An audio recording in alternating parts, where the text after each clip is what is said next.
HUYA.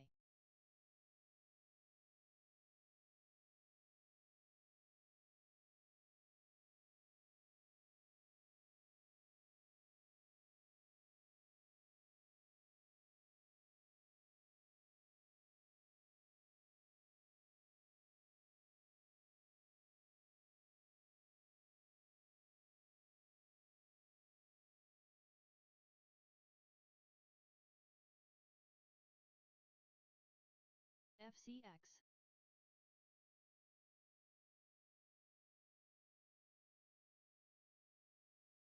KTTA.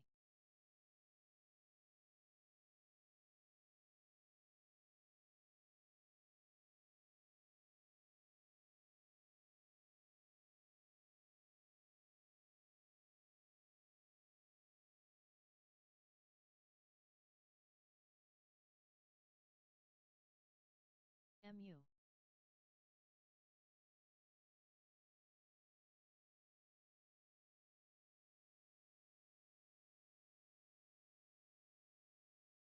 IQ.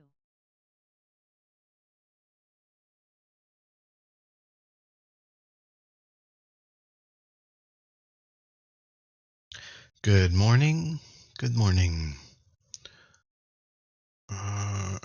Let's shoot this squawk into my headphones here.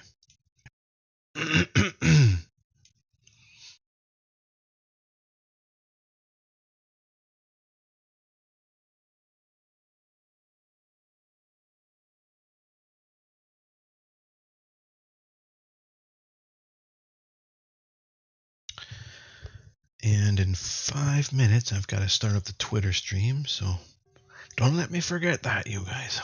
All right.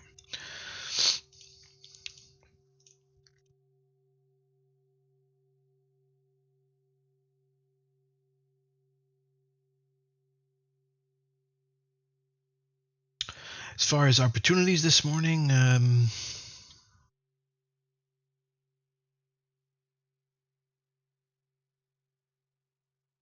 maybe KTTA.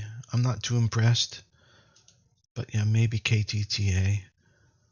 It had a pretty strong left side move, but since then it's had some, and it's high tight flagging. But since then it's had a chance to continue, and continuation was kind of muted. What's the news on this? Maybe it's an acquisition. Let's see. Positive initial safety trial data. Okay. Past 4 chronic toxicity studies. 2 hours ago. Okay, so they've completed some it's biotech. And it just doesn't seem to have the power moving forward, but maybe when the market opens. Anyway, I think that, there's really not much right now. This week has been weak. IQ. And that might continue. Yesterday, there was a couple of things I tried to take a swing at and swing and a miss. I think possibly some of them I could have just left alone. Like this T-Bio, that was an after hours. Because there's just nothing's really following through. So that's the market's issue right now. The market is super hot this morning, though, because of I think it's because China stocks are up. But that would presumably weaken the dollar. Let me see the dollar. Yeah, but that has not been the case. And then our stocks are all up as well. So I guess it's a positive. It's a net positive for our for the USA. So, maybe today's gonna heat things up a little bit. Maybe it'll be hot. Sometimes starting hot in a cold week, though, just ends up being kind of a fake out type quality. And everything that goes up just backpedals because it's already so extended. Starting off extended. Because we are gap opening higher on the Qs. on the market by a lot. So, wow, right over this gap, ironically. Funny. We just happen to be gapping over a gap. Right when we were about to pass through it, we're gapping over it. That's so interesting. Well, will we backfill it, or will we just leap over it and start to fill in these highs? We'll see. We'll see. That's what's happening across everything. Typically, that's in the index, such as like Apple and Nvidia. They'll be seeing similar issues, such as cutting through topping action and resistance for the next week or two. Yeah, I mean, a lot of stocks are not in a great place. A lot of the big ones. Netflix, the best performer out there in megas. And you got Microsoft, probably maybe the weakest of the mega caps. Amazon looking fairly good, probably second to Netflix. Apple nicely VCP'd up there and squeezed up there very nicely, nice and tight. Apple and Amazon sort of getting close to pole position. Netflix clearly leading. Let's see, I've missed one. Amazon, Netflix, Meta. Oh, and Meta also way up there. They're hitting new highs. Netflix and Meta. In fact, I would say Meta is possibly in the number one position. Let's see. No, Netflix is stronger, but Meta is quite strong. So Meta and Netflix in the lead.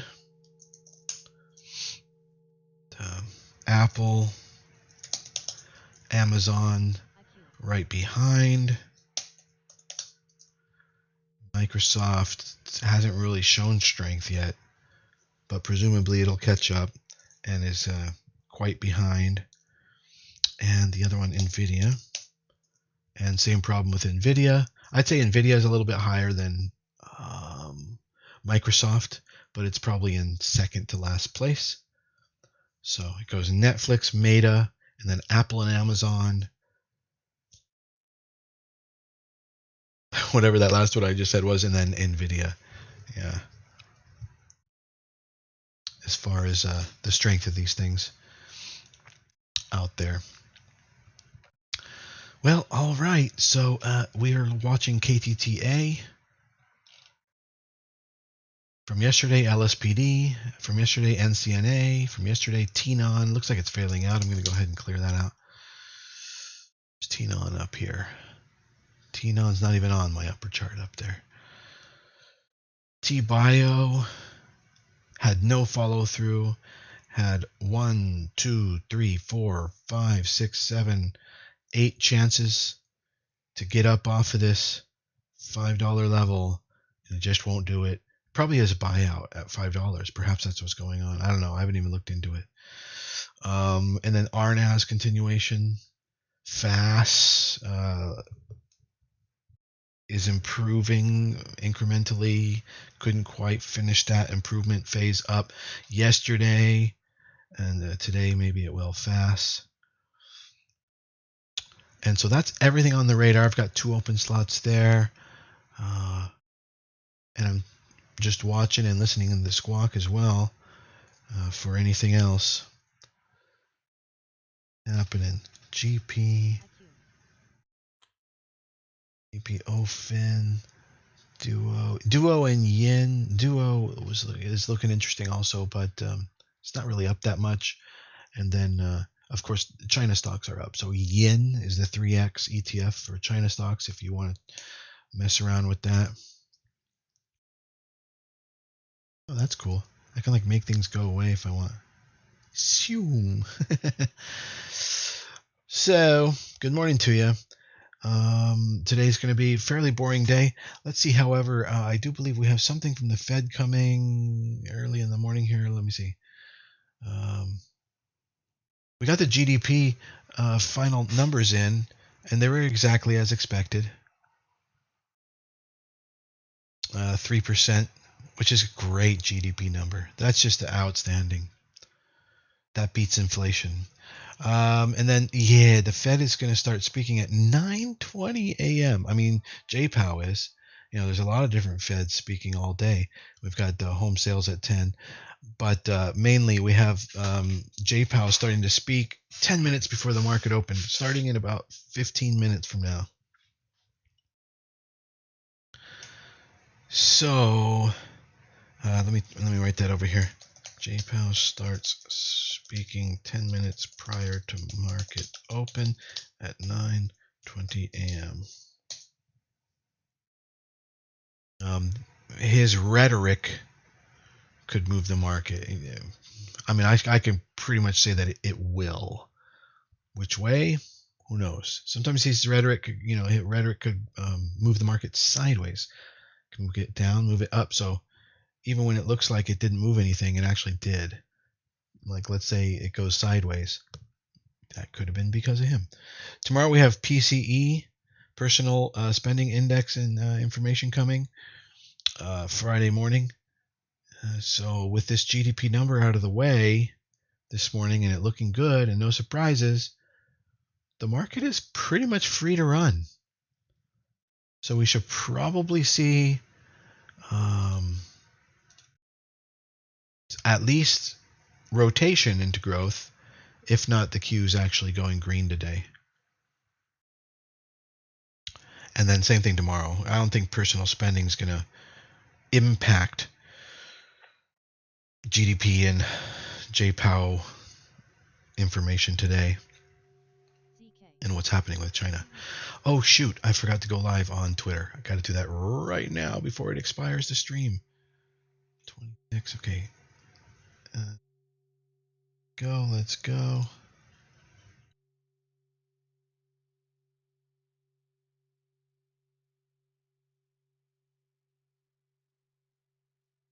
Okay, here it comes.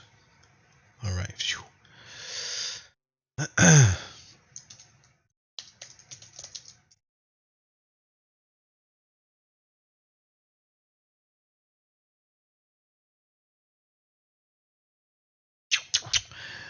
If you're on the stream, make sure you type in the chat hello so I know you're here.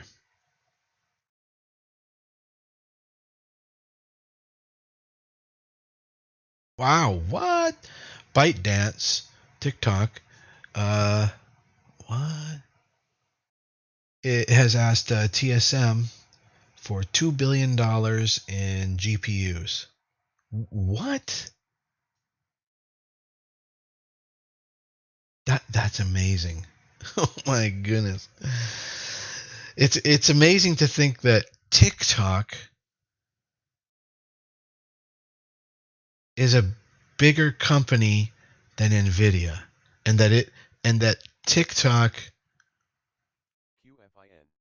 buys from Nvidia for its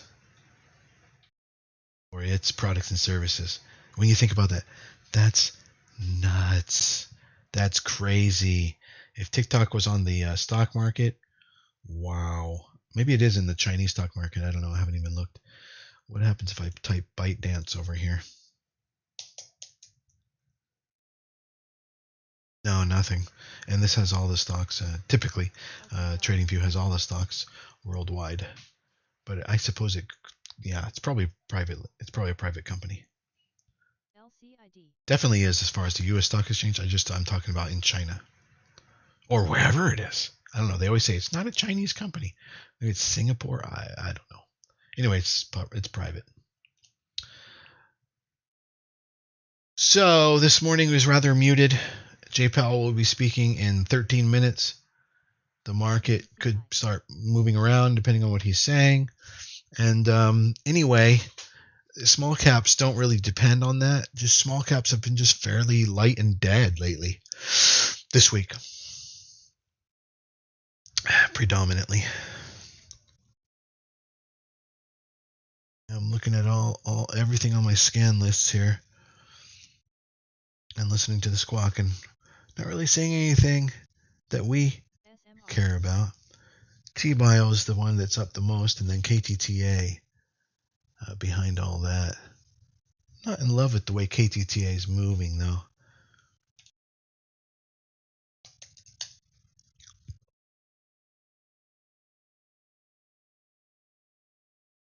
A lot of overlapping price action. The initial move was 72%, and then a shallow 7% pullback, and then from bottom to top on this move here, 11%. So it moves 75%, and then subsequently can only move 11%, and it's a fake out, and it just doesn't have the momentum. This could be an entry right here, but it's unproven at this point. I don't know if it's going to go anywhere. One high volume signature candle is just kind of not enough. Yeah, and actually it spiked on almost no volume before and then pulled back about 80%, then slowly retraced. Okay, it's starting to move now.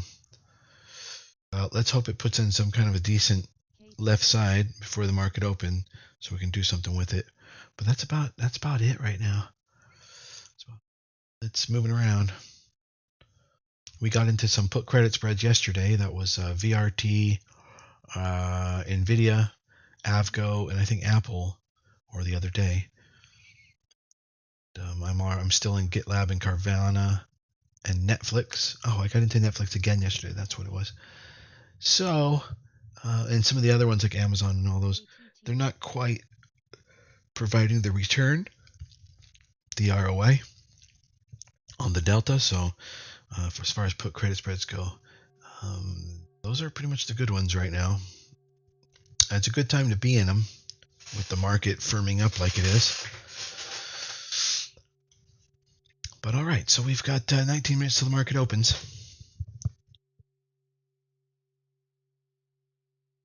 And nothing interesting. And that is a signal in and of itself that probably today is going to be a weak day. We shall see.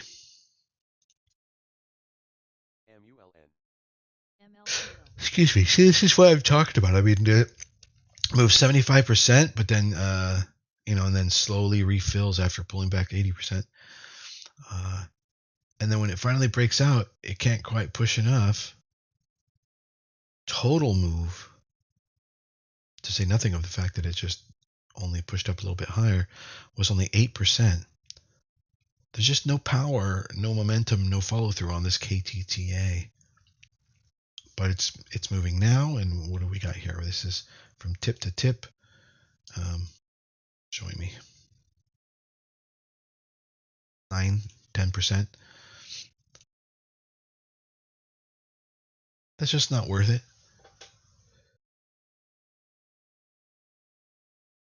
That's not momentum. Duo SVRE, we are watching that, but nope, I'm looking at it now. It failed out. That's the top right of your screen. SVRE of my 8-up grid called watching. SVRE is on the top right there. And nope, it has about 80% faded its initial move. Oh no, something might present itself either during the open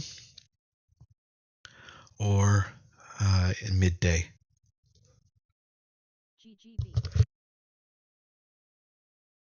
It's already got me yawning. This is going to be, I think, a light volume / boring day on small caps. The market itself may provide plenty of good swing trade entries and investing opportunities here. And we'll see what those are. Tesla's too extended right now. But the things we've been getting into, Avgo, Nvidia, Netflix, Carvana, Apple, we can see if we can find some more today. That might happen. That's it. 17 minutes till the open.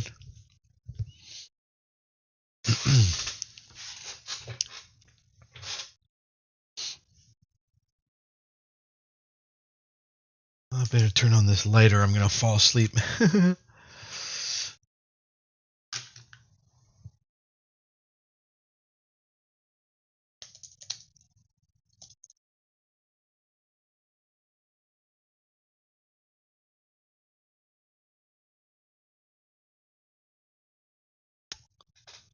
And other positions that we're holding overnight or swing trading, they're all doing them fine.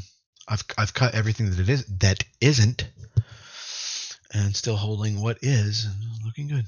EDU.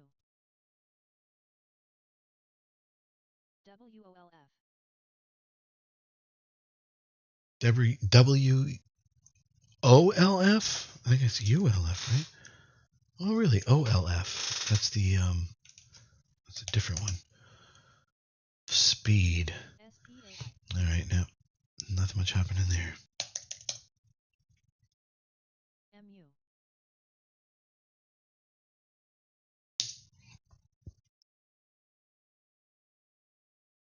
There's a look of the market right there. It's very elevated from yesterday. Currently up 1.4% on the Qs pre-market, before the market's even opened.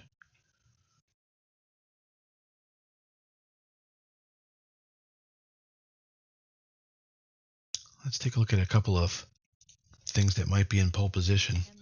I wouldn't be getting Nvidia. I would not be getting Microsoft. Well, I don't know. Actually, that might be a signal on Microsoft. Signal entry. Yeah, no, it's a little bit too weak. Back on Netflix. Netflix is great. Meta is great. Those are the two top, relatively strong, relative strength, big caps in the market. Tesla's getting really close to breaking this pivot right here. But what we want to see is some kind of a pullback like this on the right side again, and try to get the bottom reversal inside the pullback proper point. But ironically, that might equal 257, exactly where it's at right now, 260, basically in 2 or 3 months from now. You get the same price. Not that you could get any better. So, but we can't put credit spread it because we got ER coming up in like 2 weeks. When is the ER on Tesla here? ER is on October 16, and that is how many days from now?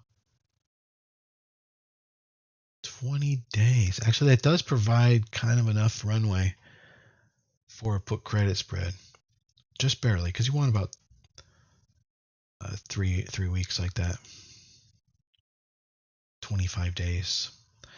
So that's Tesla, Nvidia, Reddit.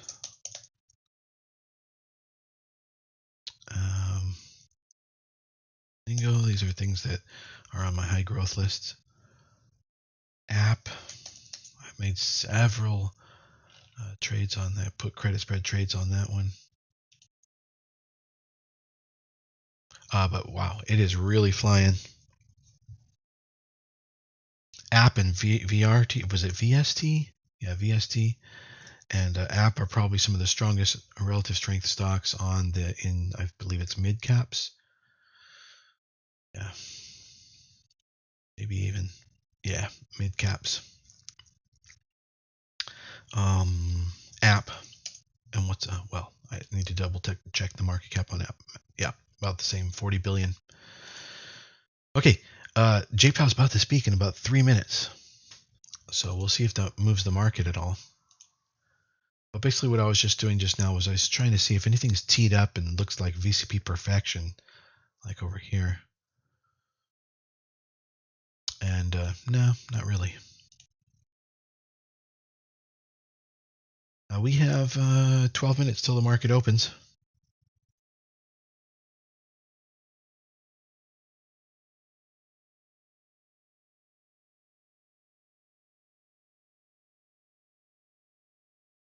And I'm curious to see if the market moves around when JPOW starts speaking.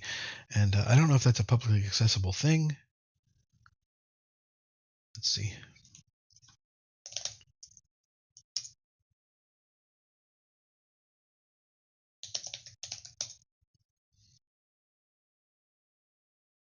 opening remarks at a conference happening. A couple other platforms are streaming it. Let's see. Live.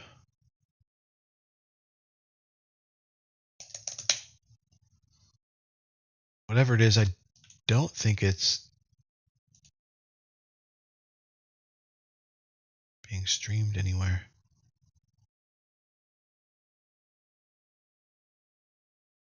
Possibly. I think I maybe have found it. Just watching. If I do find it, I'll pull it up.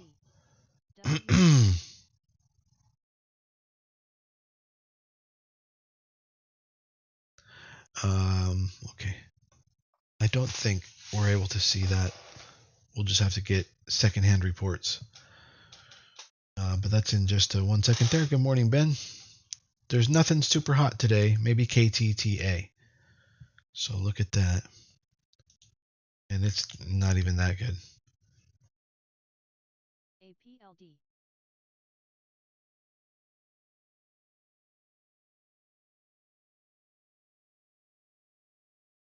MULN.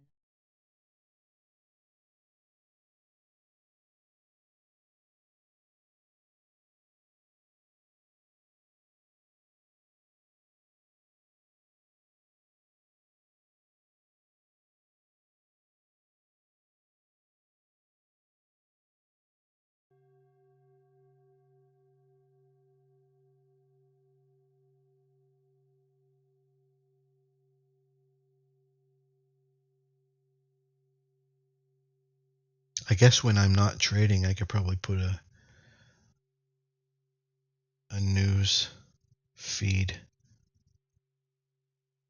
a news program in one of the corners here.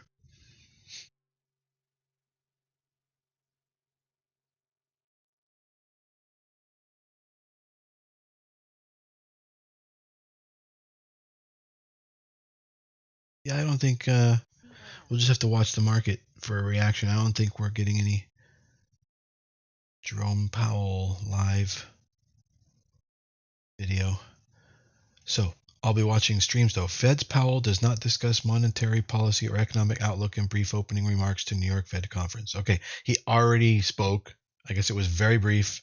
And he says Powell didn't discuss monetary policy or economic outlook in his brief opening remarks to the New York Fed conference. So that's over. So J Powell's behind us now. So the market is free to move, and that's good. So we'll see if there's any opportunities today. What's up? QQQ looks nice though. Yeah. But you should probably fuck around with yen, YNNN, because the movement is coming from China, it seems. Chinese stocks. Oh, Duo just made a big move. Hang on. And yen, 3x leveraged Chinese stocks. YAINN. Okay, what's going on Duo?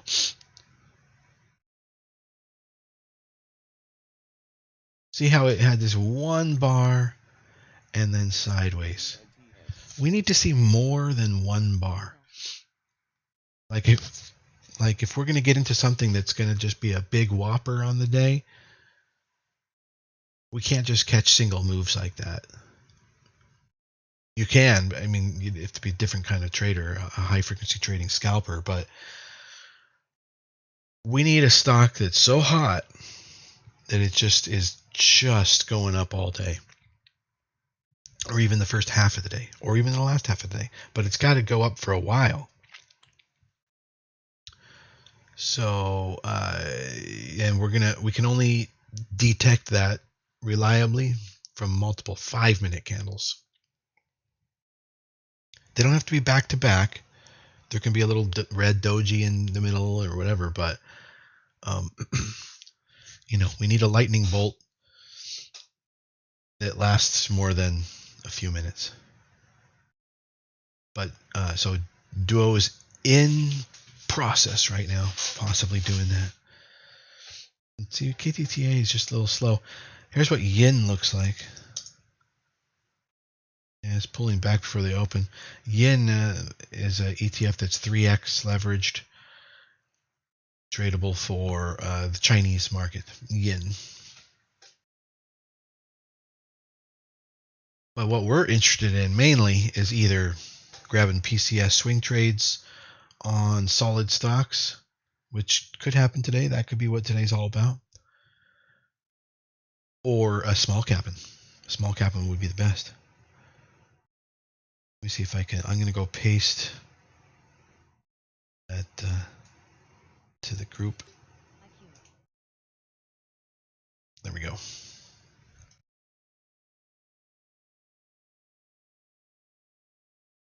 IQ.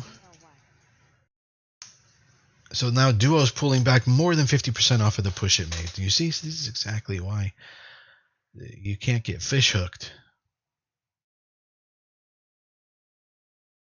by these singular moves. Don't be romanced by single huge moves. Wait for something better.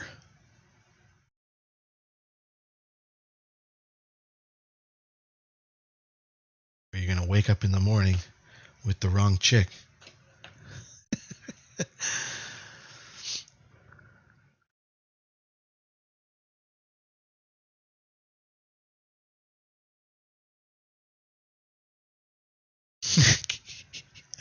we are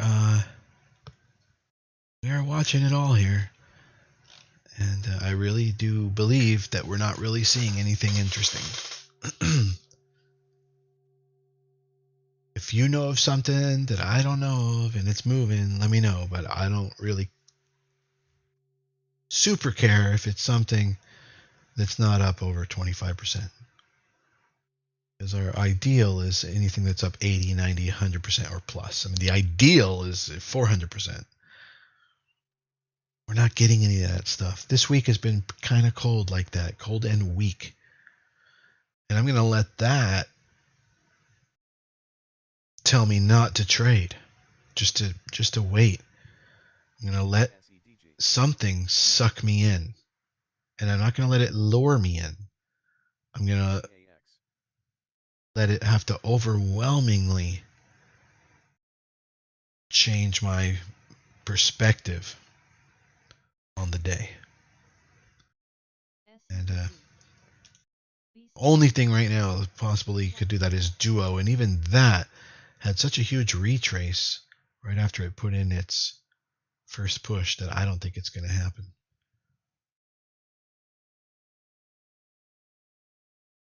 Because this will have to VCP out at best with such a huge pullback in order for it to work. Otherwise, it's going to fake out when it breaks out. So we got nothing. Boring day. I recommend you enjoy it doing something else. That's where I'm going to be at. I mean, I'm going to watch the first maybe 5, 10, 15 minutes of the market, but if nothing's happening, if nothing starts to happen, I'm going to go off mic sooner. Back in a little bit. Am I getting a message? What is this? I'm getting a flash here.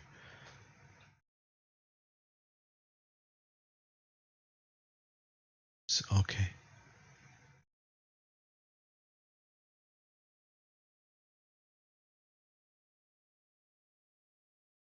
I have lots of messages that I didn't know about.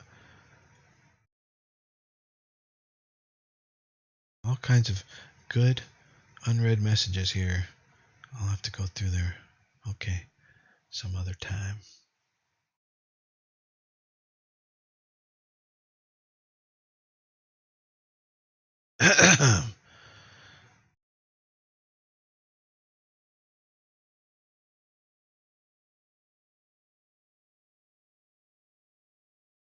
I haven't looked at this IQ. It keeps alerting. I better look at it. All right, market opens in 2 minutes. Yeah, this IQ is just too thin, too thinly traded.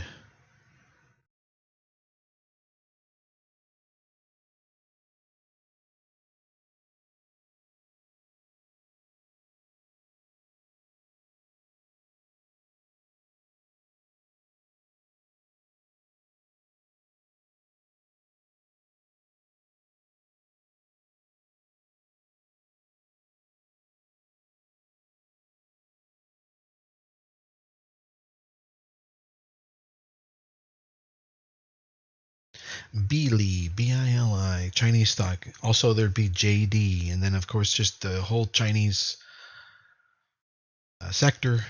You can use ETF Yin, YINN.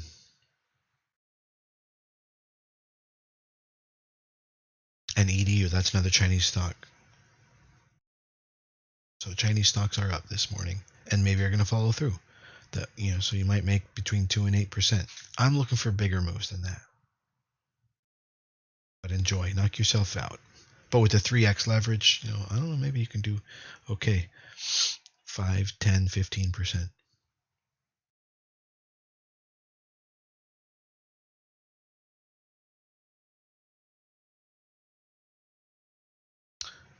KTTA, yeah, it does continue, but it just kind of doesn't have any amazing momentum. Like I said, I'm going to let something suck me in, but not lure me in. Don't want to get fish hooked.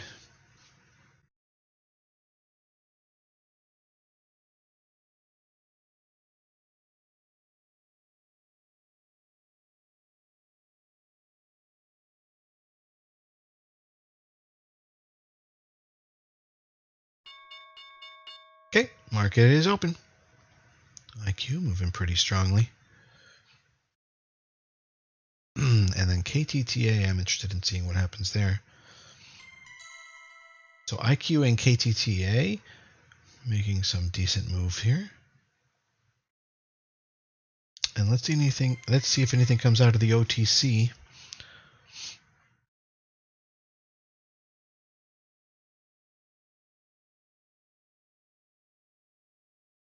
I got an alert on Vista. Let me take a look at that. Vista.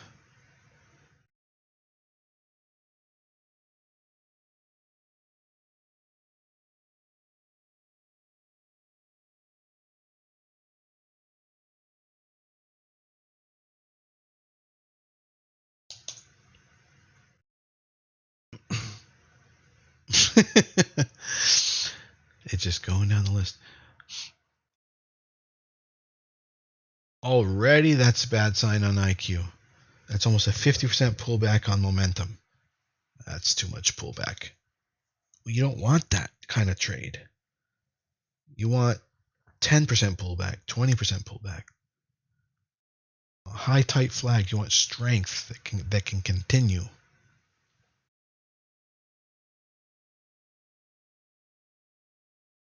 And KTTA with a topping tail candle forming, it's doing the same thing. We'll see. Maybe it'll fill in.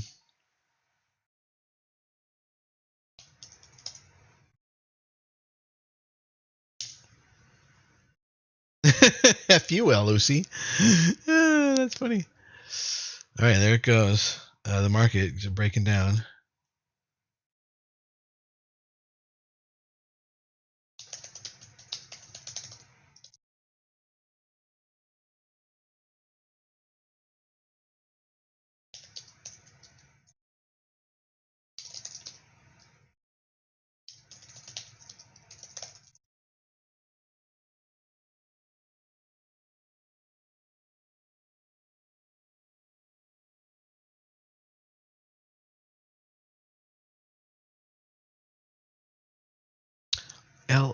LSPD.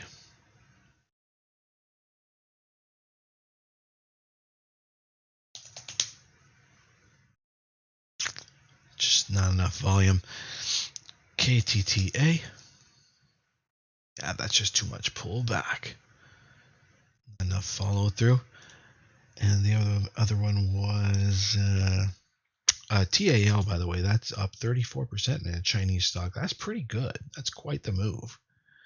So maybe we'll watch that and get something out of that possibly. Let's see if that can continue. And Edu, presumably, I think they're related, having a similar move. Yes, but not quite the follow through. TAL, one of the bigger ones. And the quality of the pullback will help direct us. Duo. Still going to have to create a left-hand signature and has not yet.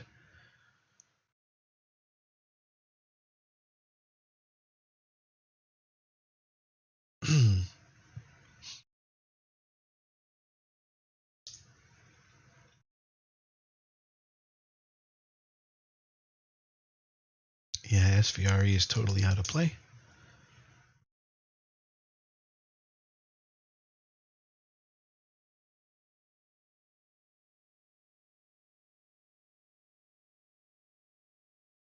All right, getting the first follow through from Duo.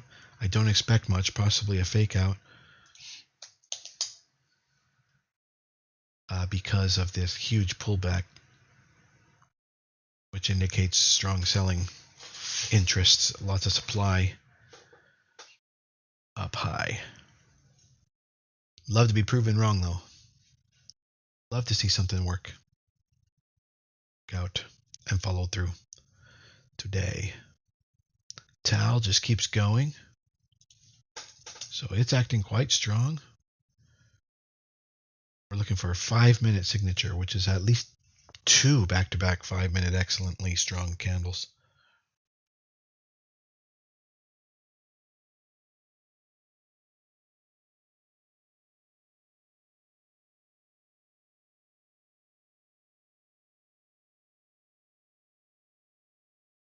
DUO, that's this one, Duo.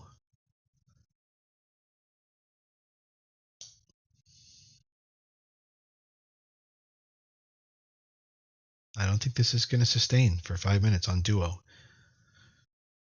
see. Something's, yeah, fuck you, Lucy, too. Let's see. Pochi, POCI is halted. POCI and Segro. Let's take a look at those real quick. POCI and Segro. POCI and Segro. No, I don't. Maybe I spelled it wrong, but I think that was it. So let's go back to Duo. That's nice. It's starting to look good. This was off of the open. We're getting follow through off the open. Right before the open, it did not put in a good signature, but from the open, from the market open, it's looking pretty good. Now, Tal, this is another one we're looking at. All right. So it only put in one candlestick. So unless this next candlestick, which it doesn't look like, is going to be low volume pullback up high, then super great on Tal. But Duo may be putting in what we need to put in. Nope, there it goes. There's quite a strong pullback of almost the entire candle. Oh yeah, and it's breaking down even. Yeah, this is exactly what I thought this next candle should be like based on this prior move here. That there's just too much supply and selling interest, just not dry enough on the supply side. RNAS is picking up speed. We've got that on swing trade. RNAS, I'm up 60% on that. Starting to move. MWSNF, I've got to take a look at this. This is something I'm holding. MWSNF. Okay, making a nice move up. All right. Well, I will let it. Because I'm waiting for a breakout continuation on MWSNF in order to take some profits. In the meantime, the camel line is now above my break even, so I ought to be in a good place there on MWSNF moving forward. Compo also making slight progress. There we go. Nice high tide flag. My stop is way above break even on Compo. I'm up 45% on that. All right, back over to Duo. So no, Duo doesn't look good. How about Tal? Oh yeah, there it is. That's bad. See, Tal, huge pullback. At best now, this becomes maybe an EMA pullback crossover entry, or a VCP, which could take an hour or 2 or 3 or 4 to form. And the market is red off of the open, by the way. The Qs. So that's it. If I could teach you anything this morning. Wait, hang on. Hold on. Let's go over to IQ and check the volume on that.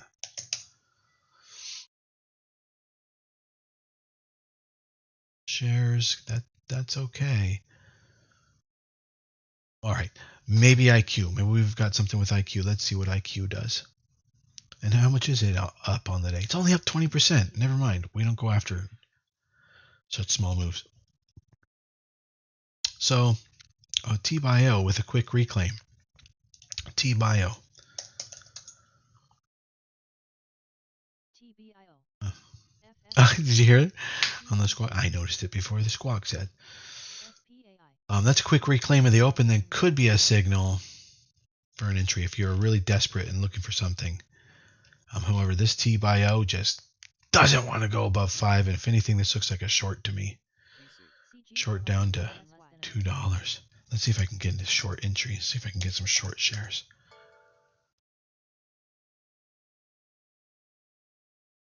FFIE.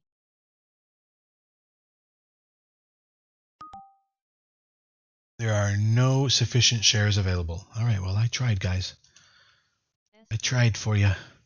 But this would have been a nice short attempt from here because, I mean, it just doesn't want to go below 5. I mean, above 5, rather, guys. All right, IQ putting a topping tail candle. I think we're coming to an end. And I'm going to go off mic in a moment here and stay away from the market because anything too alluring at the open, and I don't want to get fish hooked. I'd rather see actual strength. And we're not totally seeing that coming from anywhere. Okay, let's put IQ up here. Keep watching it. If IQ's not done moving right now, well, no, this looks like it is, though. I mean, 3 topping tails in a row. But if it's not and it goes further up, then that's still just the left side of the move. That's still not us getting in. You have to wait for consolidation signature. And consolidation signature, by the nature of what a consolidation is, must come after a move signature. So you have to get the 2-prong, assess it, and then potentially get in from there if there's something good. But I'm not seeing it anywhere.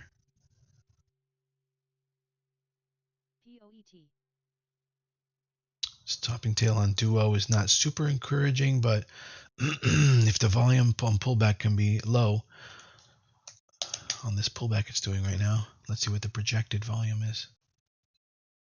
No, it's projected to be too high. 3.5 minutes of trading left. All right, we're 11 minutes into the open, and everything is happening as I expected.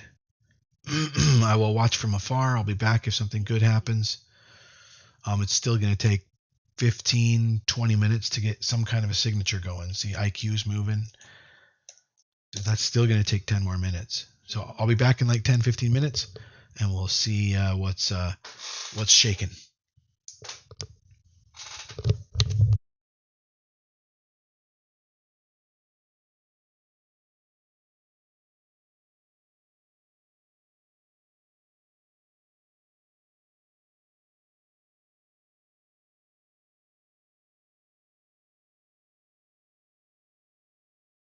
DTSS. RERE. JEF. RYDE. JBL. IQ. POET. GTE.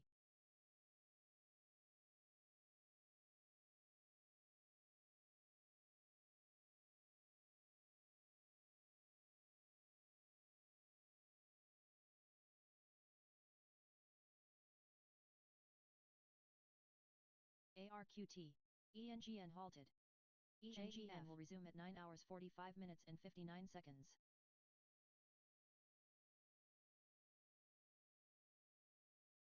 POET.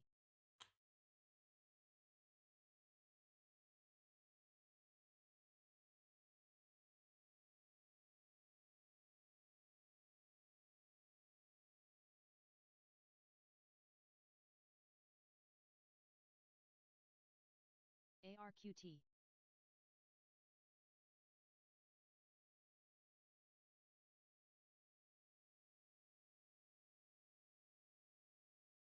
ADPT.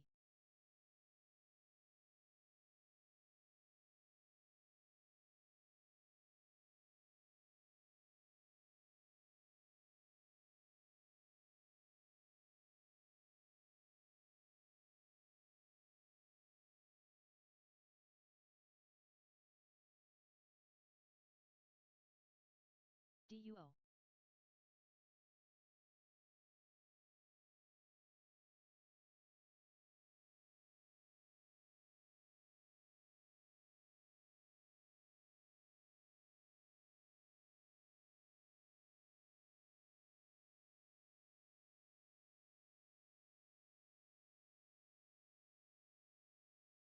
POET. FFIE. ADPT. ARQT.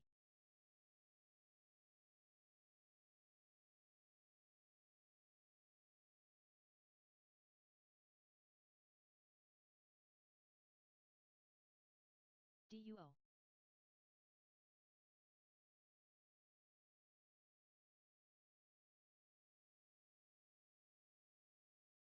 STNE.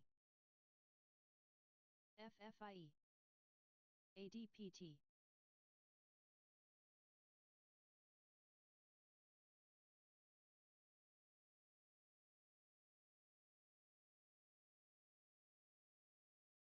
IQ.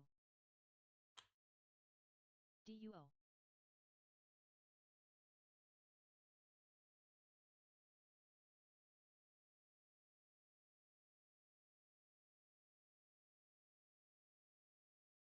JBL.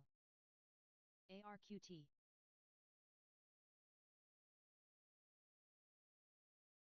FULC.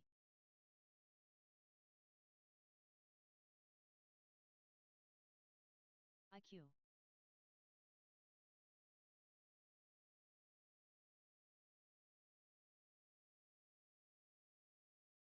ENGN may resume in less than a minute.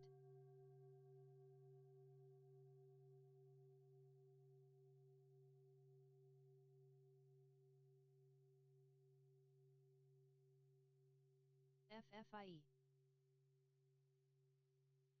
STNE.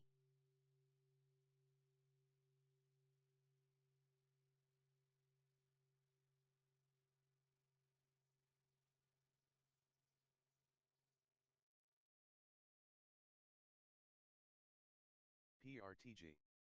FULC. GTE. AGIO.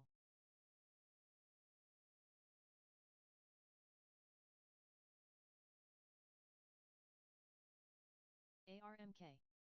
STNE. FFIE.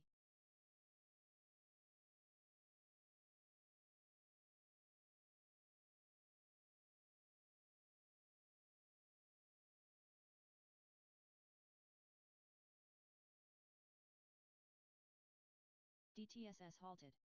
DTSS will resume at 9 hours 50 minutes and 37 seconds.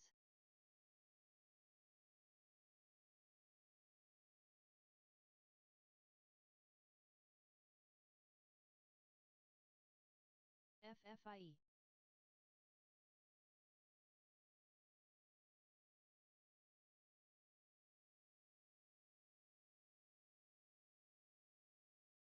NNE.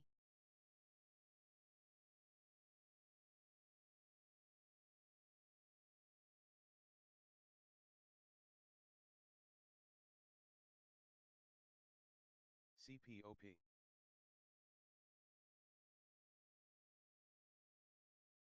FFIE.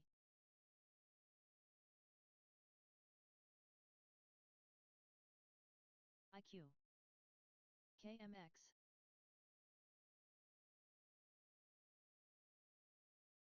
NNE.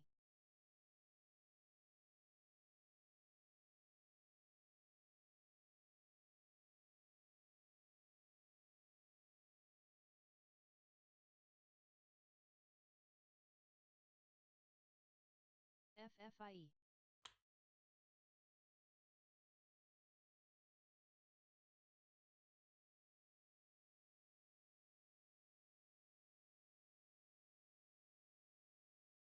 KMX.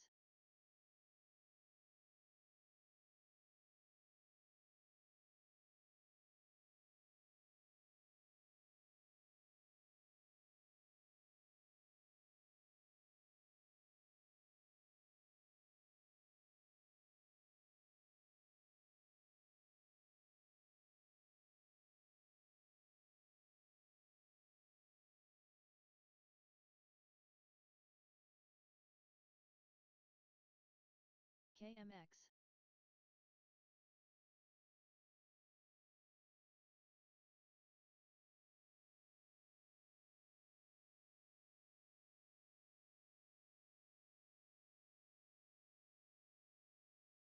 FFIE.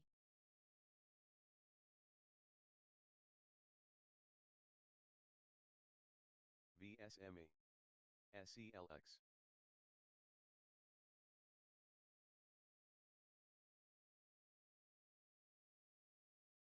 SOXS.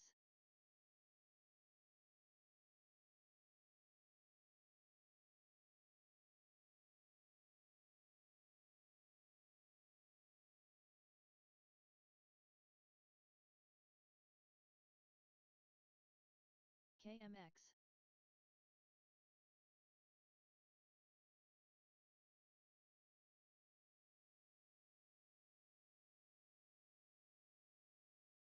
EBS.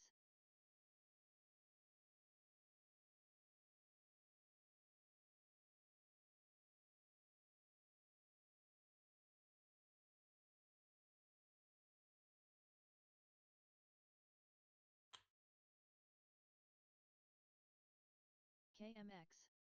CE. DTSS may resume in less than All right, I love this left side move on Duo. I also did on IQ, but it just had a deep pullback, so forget that one. It may turn into a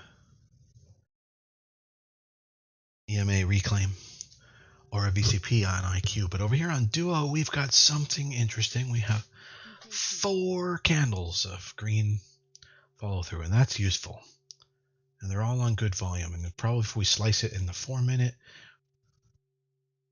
that doesn't look as good. 6-minute, kind of okay. 7-minute, okay. 3-minute, okay. Yeah, we want to go with the 5-minute. The 5-minute's the only one giving us any real strong sense of things. The others, the 3-minute, they might give us an entry, but it might only last a minute to 10 minutes. It's really not enough.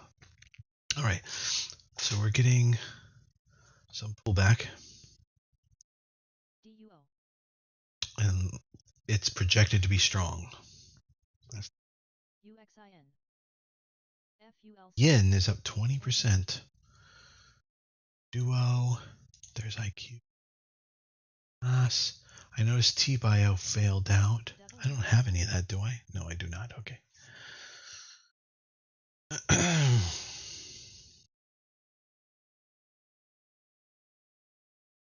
Nvidia is following through on yesterday's entry.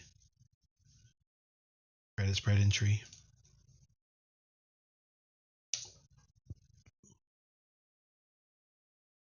Just by sheer nature of being up, but then also sheer nature of theta decay as well.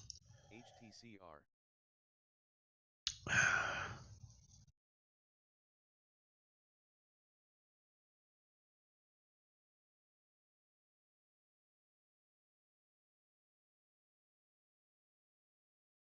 Thing, and we spoke to Jim Zelter about this. Jim Zelter's the co-president of Apollo. Remember, Zelter used to work at Citigroup. He ran the business, guys, that did a lot of these debt deals.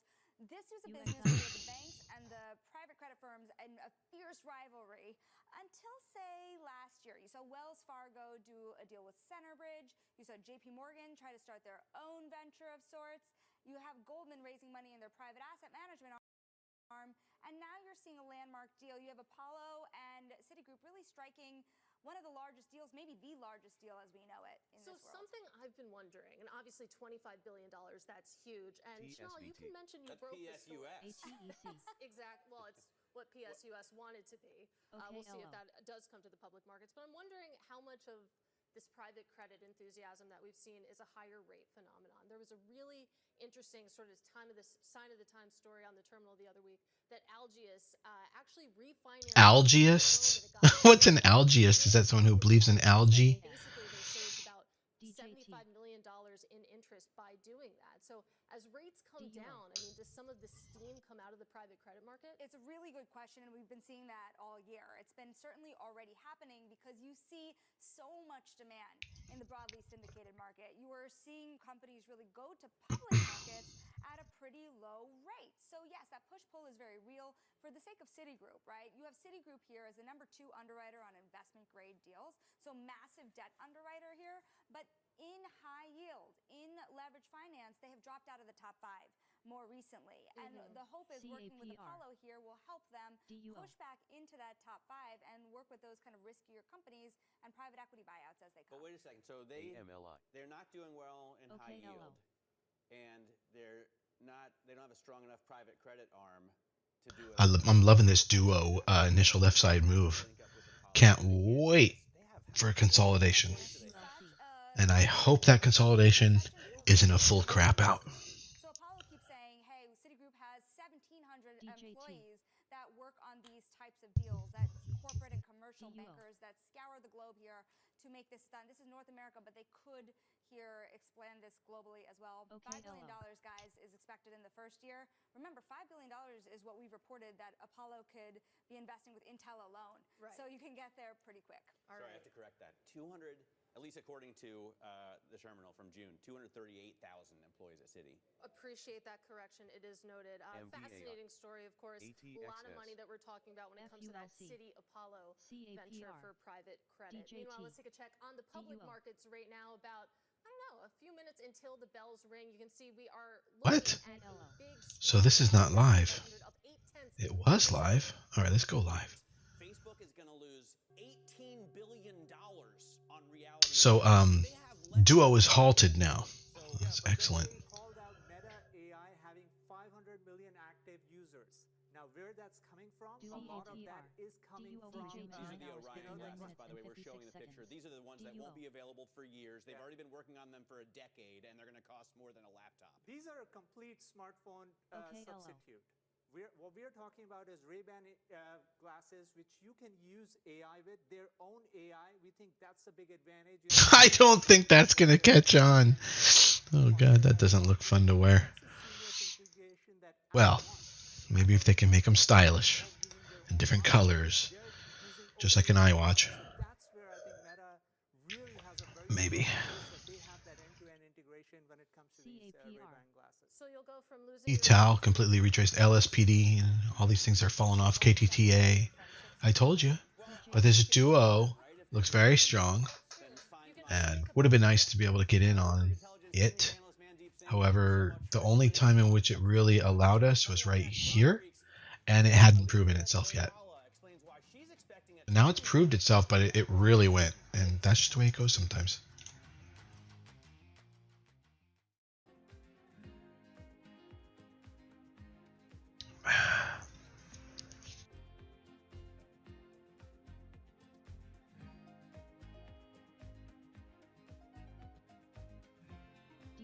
Duo will be coming out of the halt soon, and we want to try and get an entry on a consolidation, so we can get one of these continuation follow-throughs, and that happens a quarter of the time. So 3 out of 4 times we will not get that. As far as we will not, that trade will not be so successful, is what I'm saying. But 1/4 of the time, it will. Every time.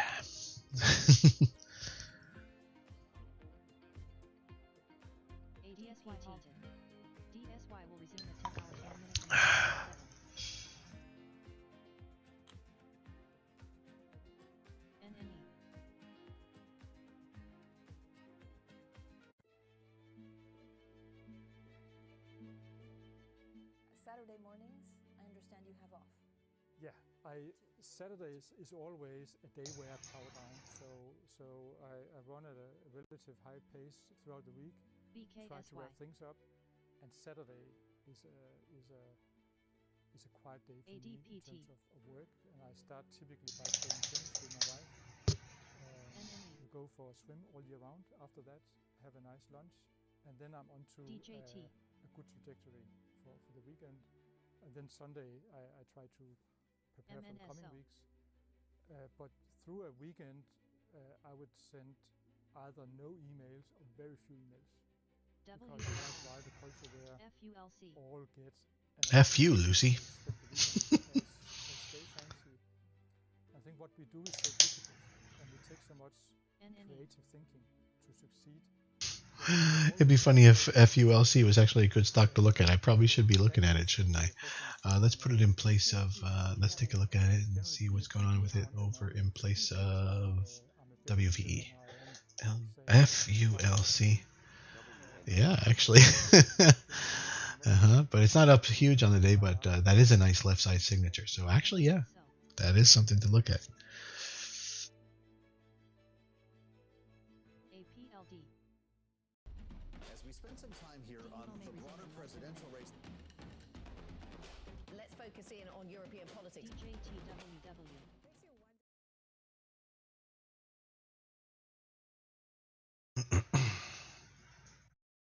All right, we should be coming out of the halt. 59 should be coming out right now. There it is on Duo. There's a lot of excitement about it, I know.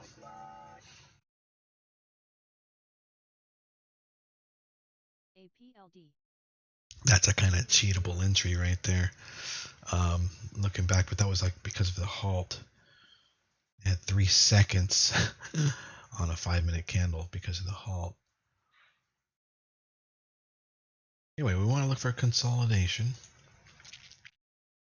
WOLF.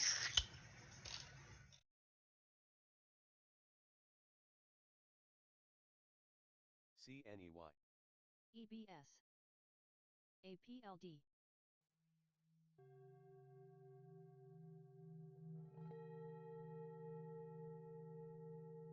NOVA. FULC. DUO. NNE. HNRG. HNRG. OKLO. FFIE. Okay, it's pulled back now.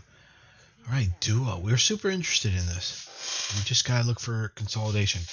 And we do need to see how it responds on the supply side, on the sell side. SY may resume in less than a minute.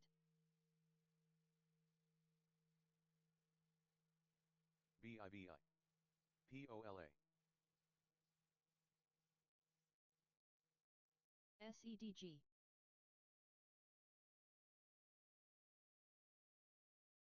NNE.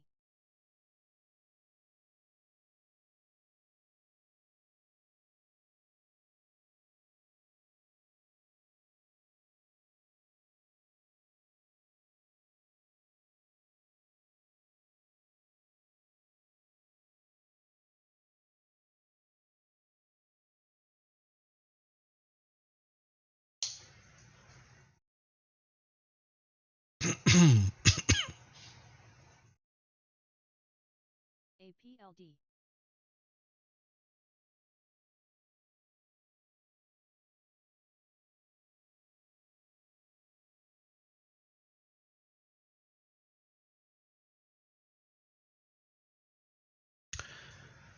Okay. 2.5 minutes left on this topping tail candle.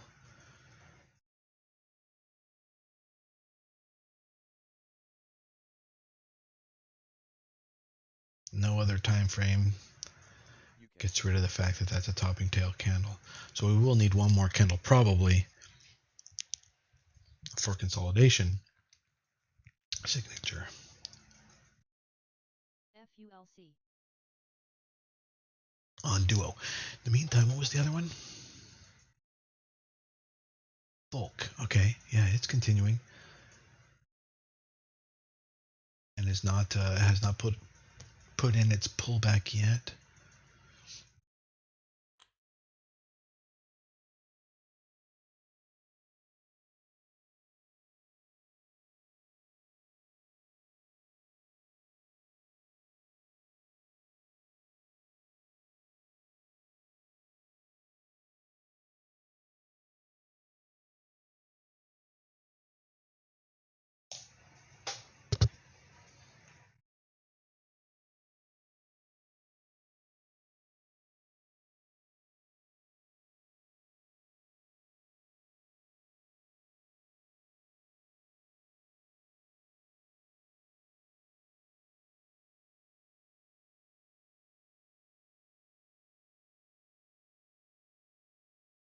CNXC.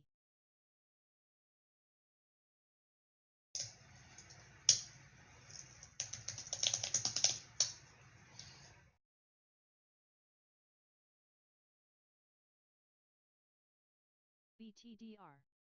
TOP.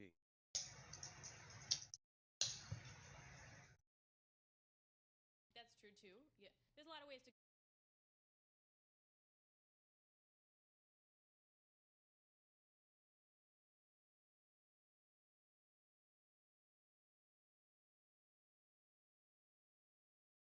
Nice. That's cool. Okay. I got a YouTube player. Has no borders. And I wonder if it can stay floating. Ah, damn. Probably that's a feature though. Let's see here. Pin. I think that means it will not go away. Yeah. That's awesome. LASE.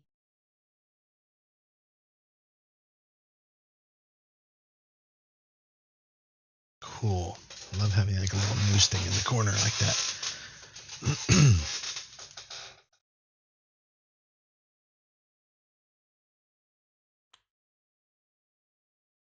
I'm going to put that in a different location eventually here, but for now, that's good. For me, I can probably put it up here.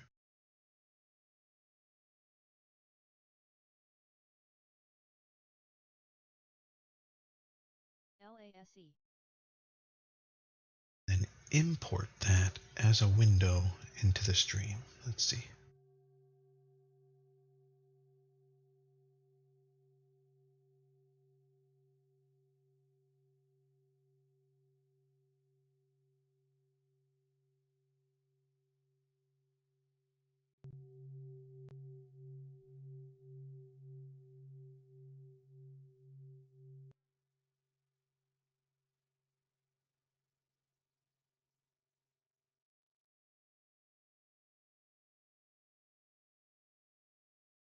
LASE. It doesn't show up.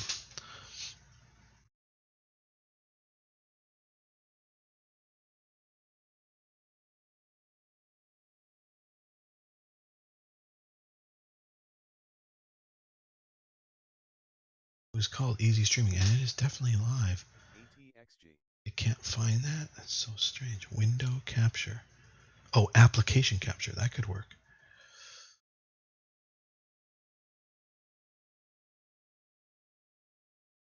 Streaming. ADPT.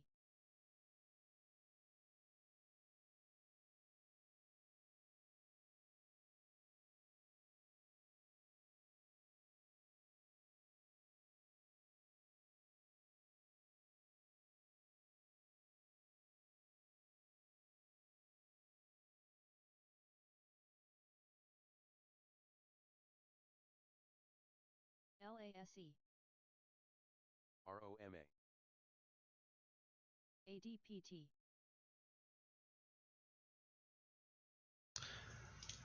Oh, okay. Easy streaming. I think I got it.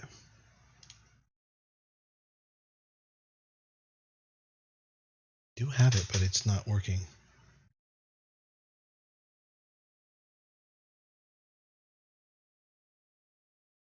I tried. Remove. Where is that? Okay. Right. I think Twitter feed is done. What time is it? No, it's not done. Okay. All right. Duo with the little pullback. How about Folk? Okay, Folk, we've got some pullback too. The pullback on Duo is too strong. So this is why we wait for it, you see. This is why we wait for it.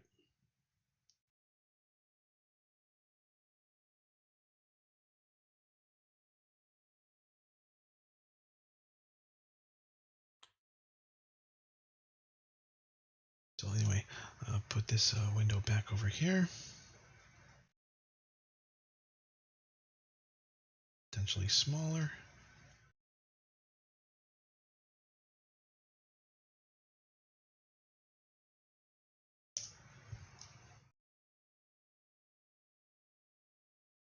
So back to watching Duo and IQ for an entry. No, Folk. IQ too big of a pullback. JBDI. Duo, the selling signature is too heavy.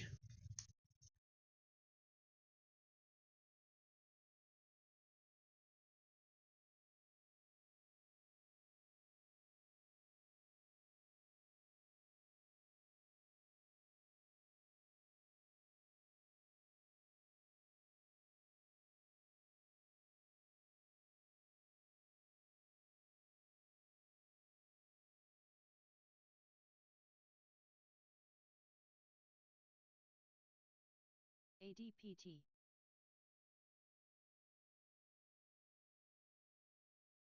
SWN.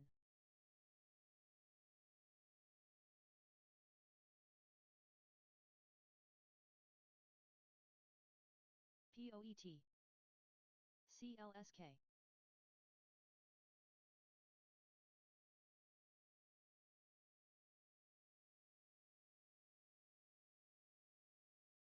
It's not bad on Duo, actually. It does look kind of okay. 116 could be an entry with a stop at 104. So it's about 12 cents of risk or 800 shares. Duo. MSTR. Let's dial it in. This might be happening. Let's see how it shapes up.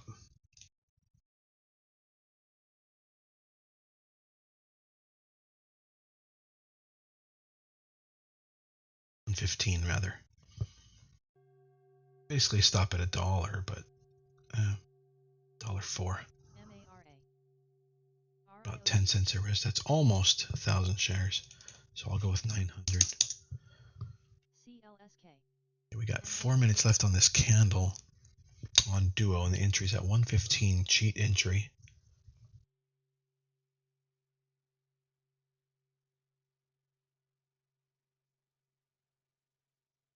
POET.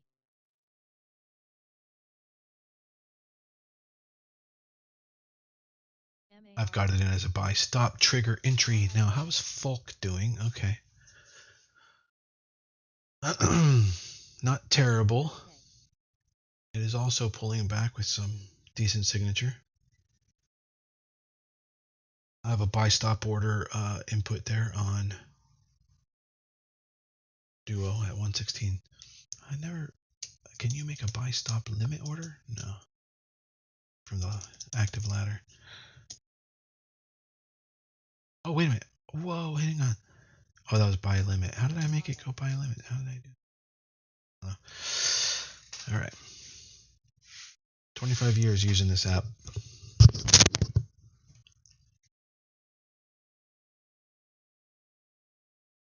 Oh, wow. Wolf is moving. Nice. Kept me in over Kama and it's bounced very nicely now.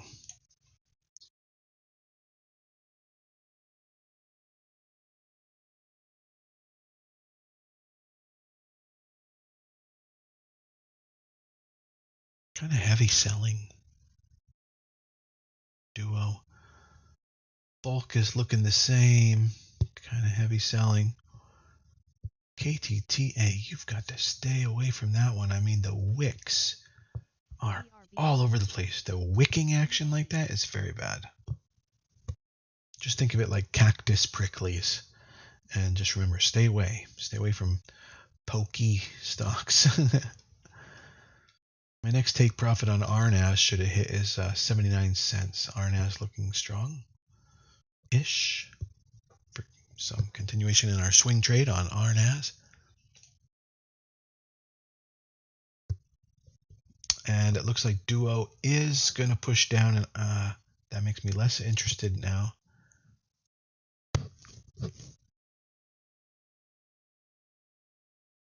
One minute and 30 seconds left. Volume.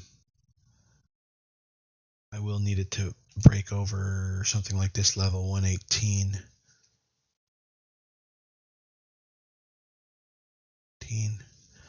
I could move this stop order up to 119, but I don't know what the risk will be. The risk unit at that moment yet.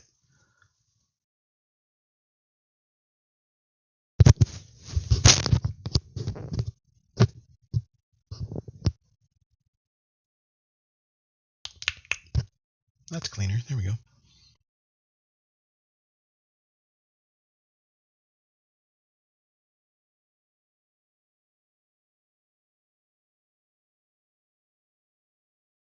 EM.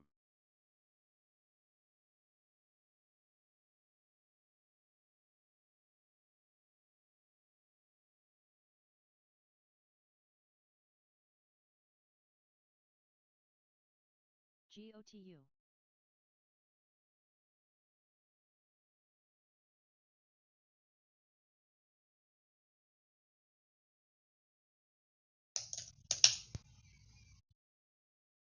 Yeah, folk not looking good. IQ. These were the three hottest things that we were looking at: IQ, Duo, and Folk. And KTTA just doesn't have what it takes. That could be it. GOTU. Okay, I'll be back. APLD. As somebody who's managed the finances of the city for 8 years, this is a tender moment for New York. We have to send a signal internationally that we are open and ready for business.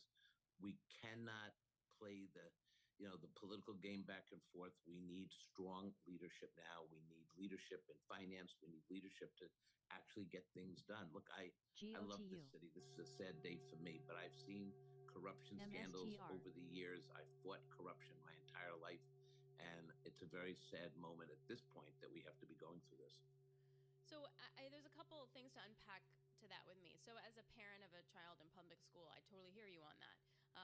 In terms of a business or a CEO making an investment in New York City, I'm struggling to see how this really moves the needle, in that a lot of us are now desensitized to these kind of indictments and scandals, rightly or wrongly. When you have a former president also accused and convicted of crimes, everyone here is like, yeah, okay, and then let's move on. So is it really going to impact it in the way that maybe 20 years ago we would or should have? Well, I'm not going to give up on the sensibilities of both the American public and certainly New York City residents. First of all, we New Yorkers, we get this stuff. We are savvy. We've seen it all. So I don't think this is going to sit well with the public. I don't think people are going to shrug their shoulders walking to work today saying, it doesn't matter. I don't think Trump's getting reelected, in part because he's had criminal conduct. I think people want stable leadership. I mean, let's talk about the public schools. We have kids who are still struggling with COVID. I see the difference between parents who have some resources and parents that don't. The whole public housing developments are collapsing. We're not building affordable housing fast enough. And look, the job of mayor is to reach out and get to those entrepreneurs, the tech entrepreneurs, the communities that we rely on to jumpstart and pump up our economy. We want business leaders to say, you know what? We want that old New York City compact back. We will attract the best and the brightest to our workforce, but the job of mayor is to provide open space, public space, safety in the streets, safety in the subways, a real mental health initiative to help with homelessness. But also, we got to make sure that rather than tout a robot called K5 to do policing, we actually need a policing strategy that's fair but strong, and we have to meet these challenges. This mayor cannot focus on it because rightfully he's got to focus on a major federal indictment, and I don't blame him for doing that at all.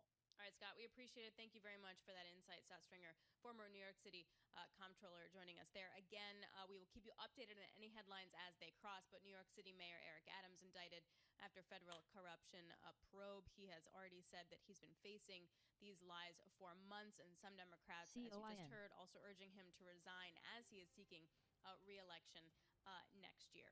All right, in the market, we are still a rally underway. We're looking at the S&P up by a full half percentage point. Bailey, this could be number 42. Do you have like streamers and balloons ready? Yeah, I have a box that I check every time, so I'm excited to hit 42. Okay, fair enough. I mean, there are more record highs this year than how many years you've been alive. Yeah, by 12. But that my birthday's tomorrow, though, so we get closer. It's Bloomberg.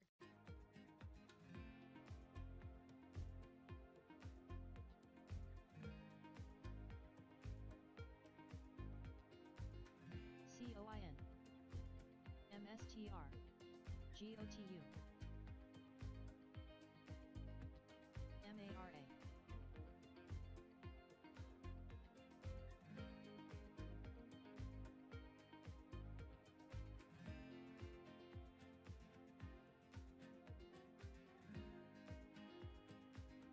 KTTA.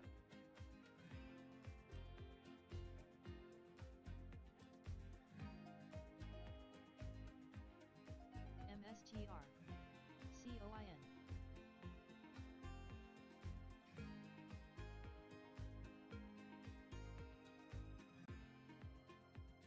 MARA.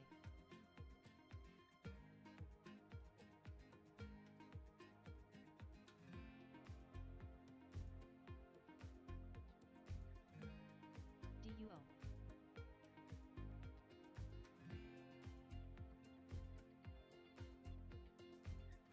MSTR.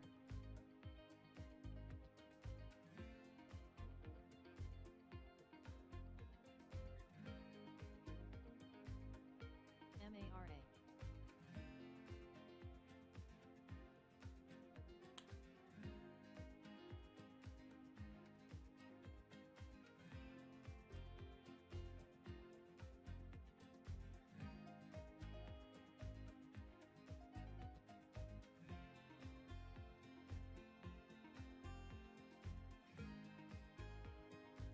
DUO.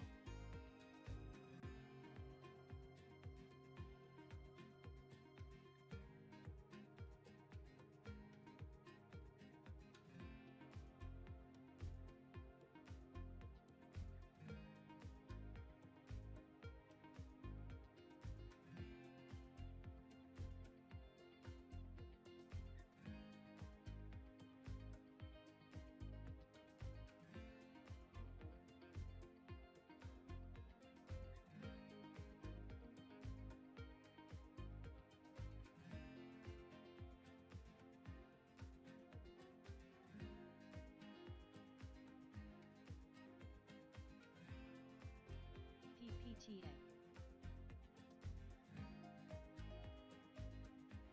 DOIU.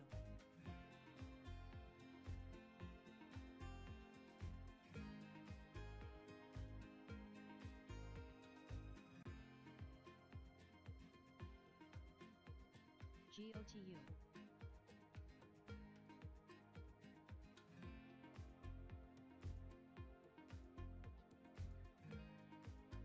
KMX.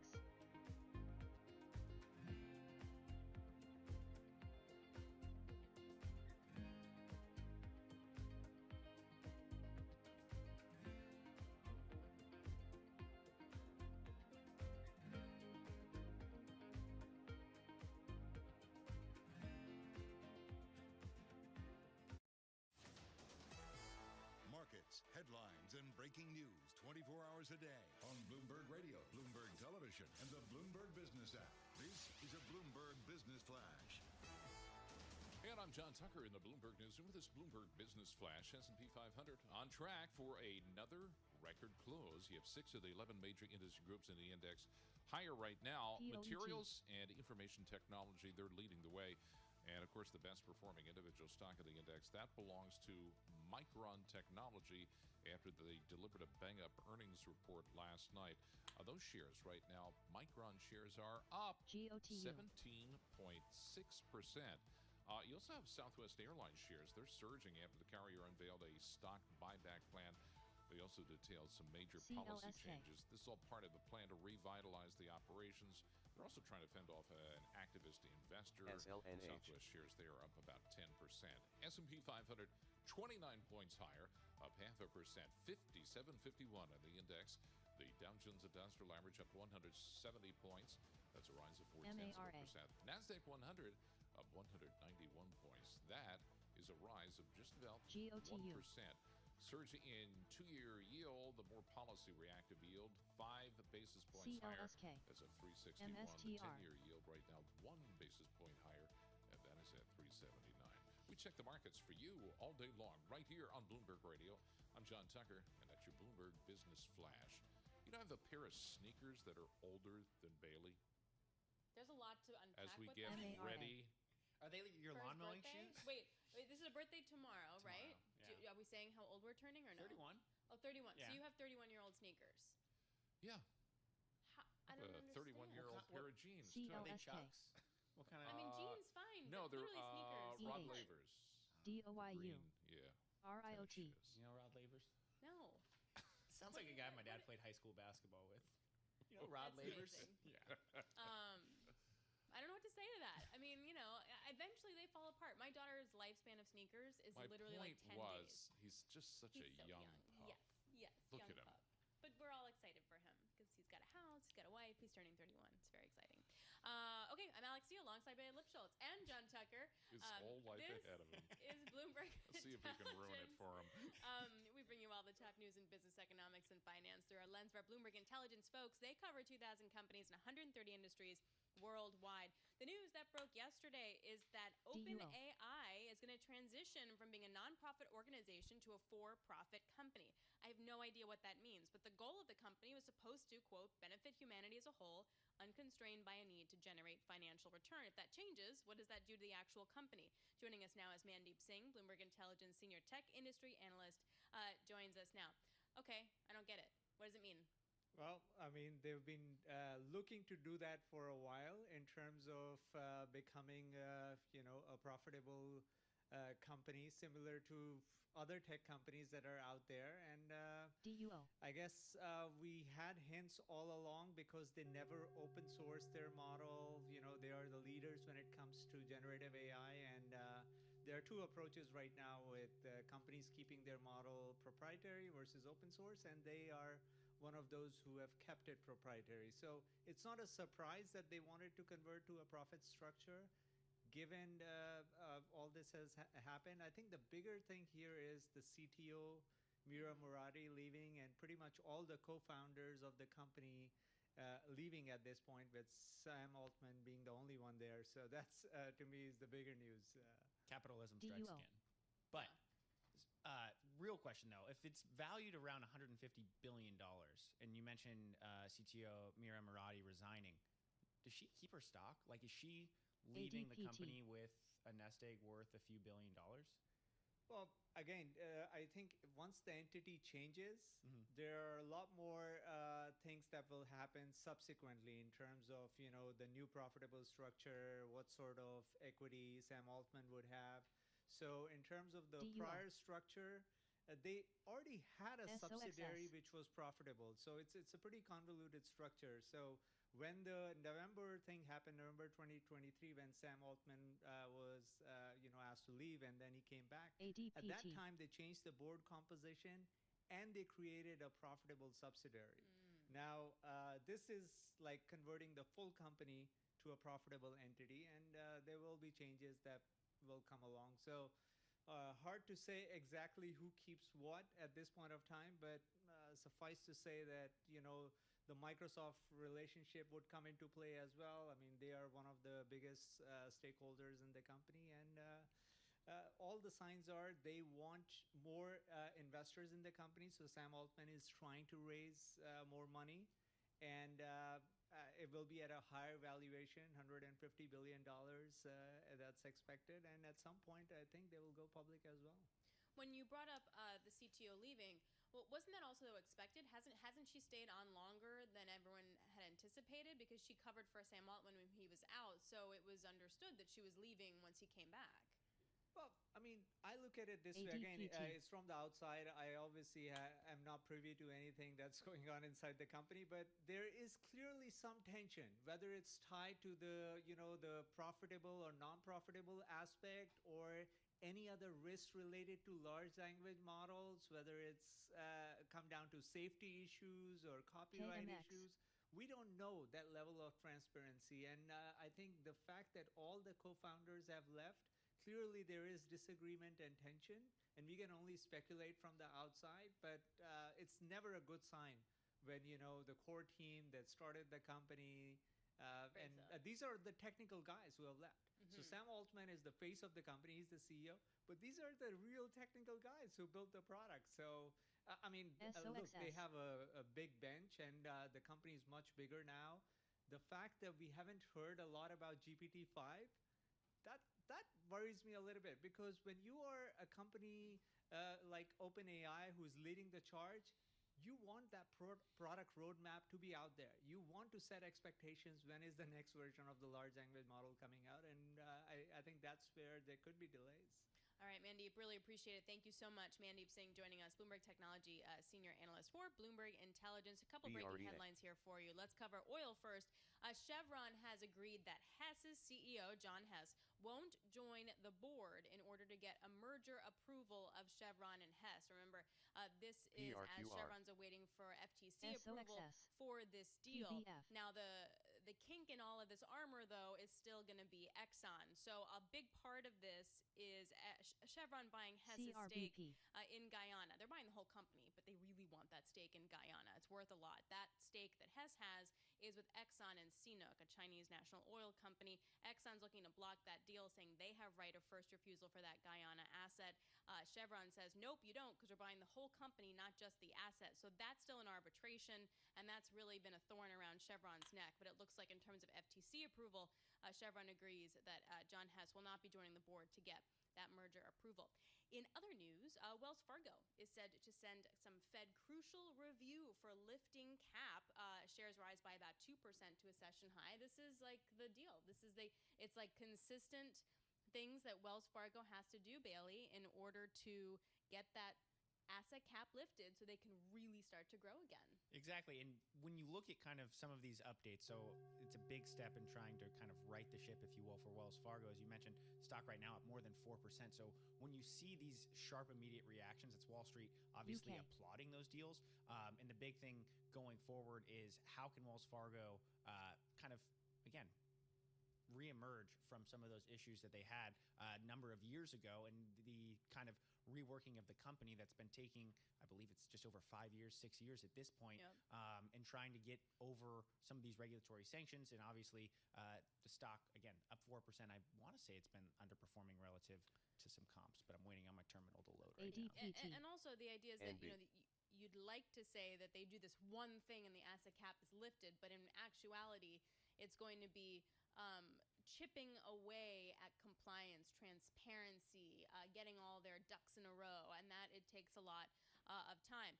Not to be bested, there is other breaking news here. Fed Vice Chair for Supervision Michael Barr delivers in a speech that he says that the Fed is exploring liquidity rule tied to uninsured deposit. Now, that rule would address those constraints on hold-to-maturity assets, part of the issue that brought down SVB at the end of the day. You have an asset on your books, you're holding for safety, you're going to hold them till the end of the term, yet when rates move violently up or down, it really creates a disparity then in that asset price. You also have potential requirements that could complement some of the existing rules, exploring some large bank requirement on minimum liquidity. So many things happening. It's so exciting. Good thing Allison Williams is here. Bloomberg Intelligence Chief U.S. Banks Asset Manager person. She covers all of these things. Just in terms of Wells Fargo moving forward to lifting the cap, in your estimate, like how close is Wells Fargo to actually being able to lift their cap, their asset cap? It's it's tough to say. Certainly this has been unprecedented, right? I mean, this began with a fine in 2016. I think Wells Fargo initially thought it would be a few months. It's been several years.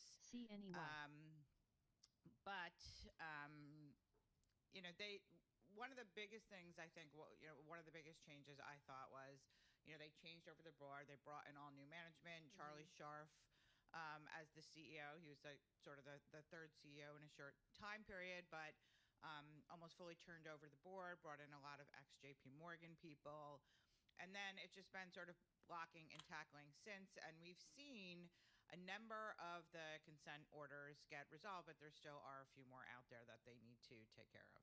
Yeah, just looking at the Bloomberg News story, stands out the cap's lifespan so far. JP Morgan has swelled 64% to more than $4 trillion of assets, meaning they've added almost an entire Wells Fargo to the balance sheet.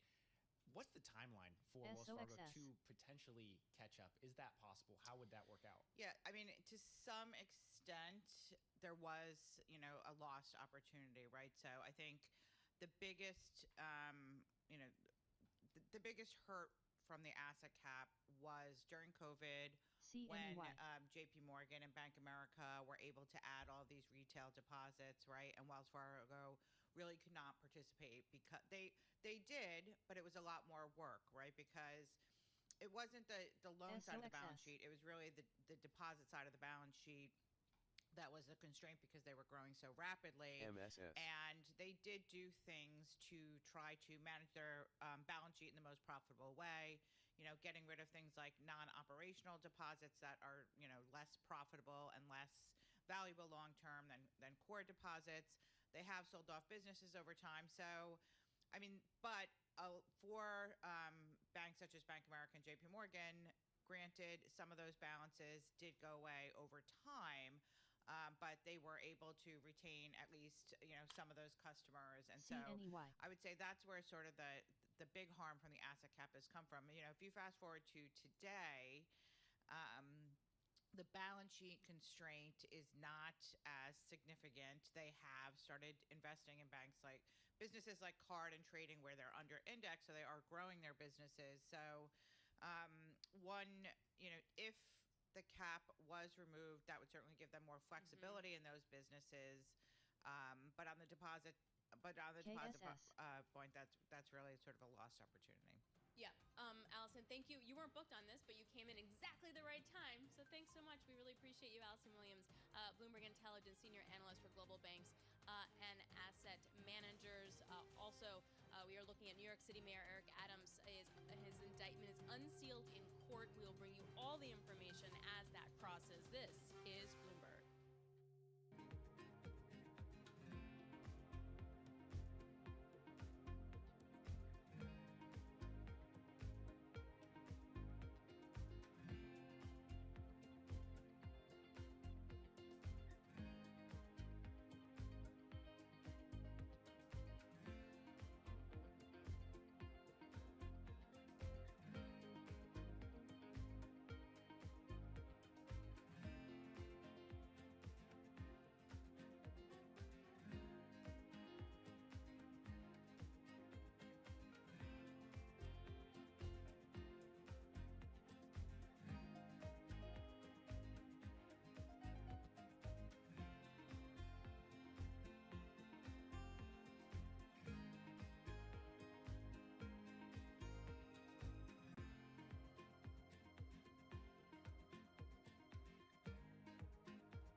CNEY.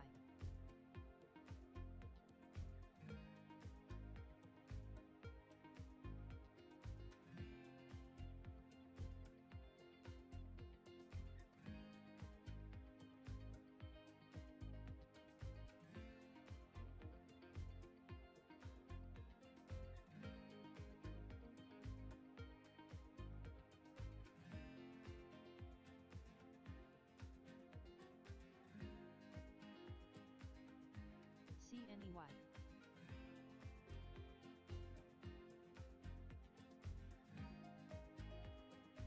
EBS.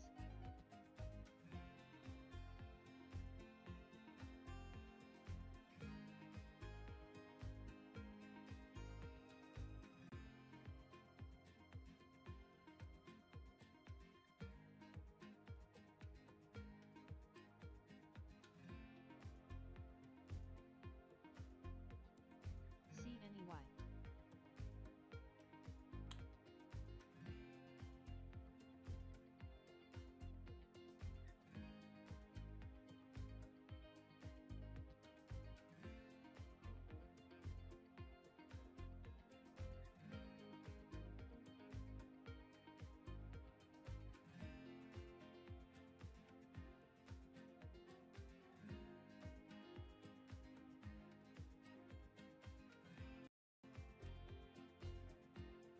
MARA.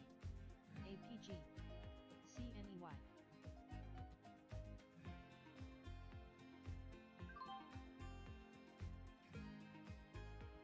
DJT.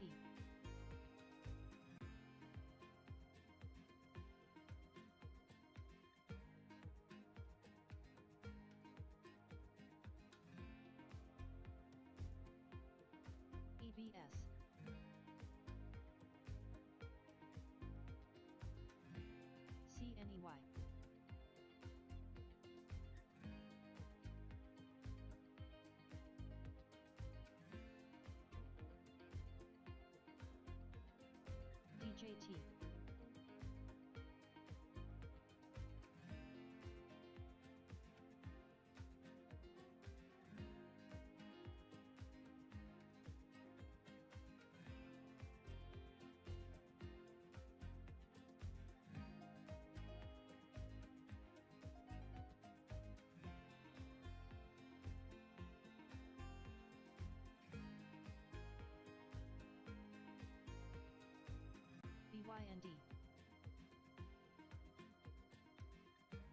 PR.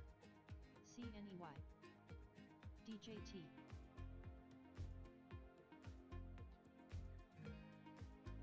COIN.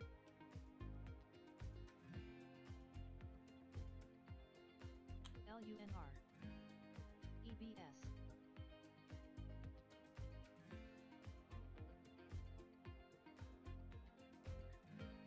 CCG.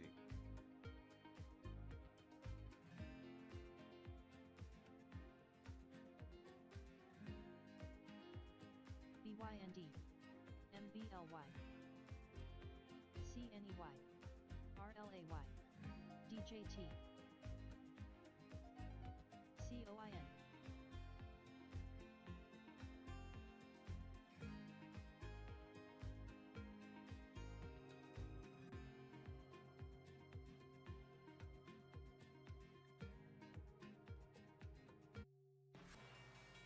This is breaking news from Bloomberg. And I'm John Tucker in the Bloomberg Newsroom. The breaking news that we just received, Mayor Adams, a federal indictment has been unsealed in federal court in Lower Manhattan. Again, Mayor Adams learned of his indictment last night. They had a pretty defiant statement released via video saying that he has no intention at this point of resigning, but that may change, and it should make for some interesting reading. Alex and Bailey. Yes, the it federal will. indictment, including charges of bribery and fraud, and this all seems to relate to the corruption charges that we initially found out about, or at least the allegations involving the campaign for Mayor Adams. Yes, the indictment was reported yesterday, unsealed though this morning. He's accused of accepting illegal campaign contributions to his 2021 mayoral campaign from foreign nationals. The charges were filed by the Office of Damian Williams, the U.S. Attorney in Manhattan. The indictment of Adams is just an incredible change and a turn for a former police captain who beat a very crowded field back in 2021, running on a law and order platform, considering that he is a former police captain. And some unenviable distinctions. He is the first sitting mayor of New York City in New York City's history to be indicted while in office. Ah, okay. Worth noting, though, he did say he plans to remain in office and to fight the case. He may not have a choice because, as we're learning, among other things, the governor of New York, Kathy Hochul, she has the right, after he makes some defense, to just essentially fire the mayor. In that case, the public advocate of the city of New York would take over the mayor's office, running the day-to-day duties of the city, and then he would have to set a special election to replace Adams. And remember, this is just sort of one part of a huge investigation that became public when FBI agents raided the home of an Adams campaign fundraiser. But that happened last November. The probes accelerated in recent weeks and prompted the mayor's chief counsel and police commissioner to quit this month. In the meantime, 2 former fire department officials were charged with bribery. That is quite a spider web to have to unravel. It shouldn't necessarily come as a big surprise. You'll recall that federal agents, they seized his electronic devices. That was, it'll be a year ago, coming November. We didn't know exactly what the investigation surrounded at that time, but it appeared to involve the government of Turkey and some straw donations. At least that's the allegation with respect to the campaign. Yeah, certainly going to be unprecedented times here, Alex. As you live in the city, I live in New Jersey, so this is not quite Brooklyn, my maybe. backyard, but yeah, I used to live like 2 blocks from MSTR. De Blasio. I lived 2 blocks from Schumer. Actually, I used to, when he is here. Anyway, in defense, Adams' lawyer is Alex Spiro. He lashed out at these federal agents, said they searched the mayor's official residence hours before those charges were announced. He said the federal agents appeared this morning at Gracie Mansion in an effort to create a spectacle again and take Mayor Adams' phone again. So obviously sort of trying to weigh that down in essence. But we do know that the indictment has now been made public. It's been unsealed, I should say, and present New York City Mayor Eric Adams indicted on bribery and fraud charges. Really stunning video and pictures capturing this moment earlier this morning. David Gura is joining us here as Bloomberg Big Take host. He's also been covering this all morning with Tom Keene in studio. David, do we have any specifics on these bribery and fraud charges now? No, not yet, and I think we'll get more here in the next few minutes, but you mentioned those photos and video that we saw this morning, and it was pretty dramatic. The Times breaking this story last night and then breaking the story this morning that over the course of the evening, there were agents who had gathered at Gracie Mansion and had gone in to search the premises, and just the extraordinariness of that shouldn't go without saying. So we know that they were there for many hours this morning. We'll see sort of what's in this indictment. I did note that Alex Spiro is representing the mayor. He, of course, represented Elon Musk in the Twitter matter, so he has kind of made a name for himself. He have Quinn Emanuel as a big defense attorney, one of the largest now on the scene. So it's clear that the mayor is taking this seriously. He said in that statement last night, that brief video statement from City Hall, that he intends to fight this, so from the Gracie Mansion rather, that he intends to fight this, and so we'll see sort of how that shakes out here, I think, in the next few hours. We're being told 5 counts, including wire fraud and bribery. My question to you, can the city of New York continue to function effectively with the mayor fighting charges and devoting, I would guess, much of his time to fighting this? Well, there are plenty of people who were skeptical of that. Chief among them, I think, the Democrats who are vying for the nomination, the primary coming up here for the end of the next election. But what was interesting in that statement last night, I think, is how adamant he was that he would be able to do it because he's been fighting these charges, or the specter of these charges, for most of his mayoralty. So that's kind of the argument that he's making, that these are ginned up and unfair. He's had to battle them, maybe not since day one, but shortly thereafter. He's adamant he's going to be able to do it. But I think that what we're going to be looking for today is some sense from other Democrats in particular of their appetite for that. We got a very short statement from the press secretary to Governor Kathy Hochul last night. Not a ringing endorsement and not a direct endorsement from her. We haven't heard from Hakeem Jeffries, another Brooklynite, like the mayor himself, who's the ranking member in the House. Certainly, if we start to see an erosion of support in people like that, I think that would indicate that there's more wider skepticism about his ability to keep doing the job. Can we read some parts of the indictment here? Number 1, illegal campaign contributions. The mayor sought and accepted illegal campaign contributions in the form of nominee or straw contributions. Among the allegations, the indictment goes on to allege the contributions helped Adams evade federal laws preventing foreign influence on U.S. elections. It continues defrauding New York City, improper personal benefits, bribery and favorable treatment, concealment and false reporting, and it continues. It's a long indictment, and those are some of the major charges. Yeah, and speaking of continues, it goes to foreign national contributions as well, and travel hospitality benefits, and also some pressure on the FDNY. Just going back to that bribery and favorable treatment, in the indictment it says that Adams provided favorable treatment in exchange for benefits like pressuring the FDNY to approve the opening of a new Turkish consular building without a proper fire inspection, which would have otherwise failed. That was sort of trickling out in reporting over the last 24 hours as well. In terms of false reporting, Adams concealed his activities by not reporting the luxury benefits on financial disclosure forms and creating fake paper trails to suggest he had paid for travel and other benefits. So quite interesting. David Gura, what are you going to be focused on and watching over the next 24 hours? Well, as John mentioned, it's a long indictment, so I'm going to dig into that. And as you said, Alex, this kind of is in keeping with what we thought might be the circumstances surrounding this. I mean, there's been a swirl of scandal and allegations surrounding the administration, and this is one investigation of many, but this involving the relationship between him and Turkey, the administration in Turkey, is one that's garnered a lot of attention, really dating back months now. And there was this kind of extraordinary moment when one of his advisors, a kind of chief fundraiser, had her phones and electronic devices seized, and then really in broad daylight on the streets of Greenwich Village, the mayor's electronic devices were seized as well. So I don't want to say that this was expected, but I don't think it was entirely unexpected what we're seeing here today. And I think that, as you said rightly, the broad contours of this story are pretty well known. The mayor has made several trips to Turkey, so I think what we're seeing in that indictment is more color and more information on the illegality that the government says was conducted on those trips and in the relationship with that country. I should say it's just an astonishing moment for this to be happening, of course, with the UN General Assembly. SMCI will resume at 10 hours 53 minutes and 36 seconds. Really kind of a wild set of circumstances happening at once.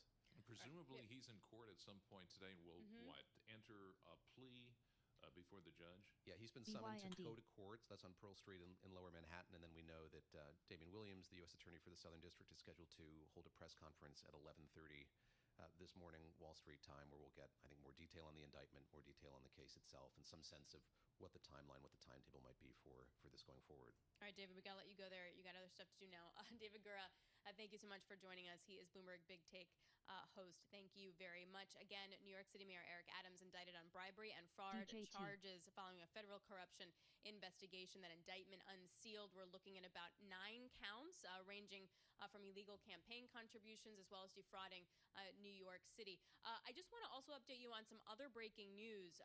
This comes from the Wall Street Journal. CAPR. The Justice Department is now probing Supermicro Computer. That stock is now down about 5%. It also triggered a halt in trading shares. There is a probe into Supermicro alleged accounting violations. Apparently, this probe is in early stages. This comes from the Wall Street Journal. Supermicro shares dropping as well. All right, going back to the drama surrounding New York City Mayor Eric Adams, again indicted on bribery and fraud charges. The indictment now unsealed. Let's unpack this a little bit more. Naha Katan is Bloomberg national reporter and joins us. So you're looking at, if I just go through real quick, 9 counts, anywhere from pressure on the FDNY, false certification, defrauding New York City. You can think it, you can name it. Put this in the broader national context for us. Sure. Well, the other thing is that this apparently goes back almost 10 years, where he was flying to different countries, and it's not just a one-time deal. It also, it's historic. EVAX. It's the first indicted mayor in the history of New York City since its incorporation in 1898, according to historians. And the first serving mayor. Yes. In office, yeah. That's right. Since the incorporation of all 5 boroughs. The second black mayor in 400 years of New York City history. So this is very big. As you all said, not totally unexpected, but still very surprising. Yeah, and they range. So I'm just looking again, Alex, you hit on it. The defrauding New York City, he used illegal contributions to defraud New York City's public matching funds program, obtaining more than $10 million in public funds for his 2021 campaign. Improper personal benefits, traveling to Turkey, bribery, and favorable treatment. Naha, are there charges that stand out as kind of unexpected or more notable?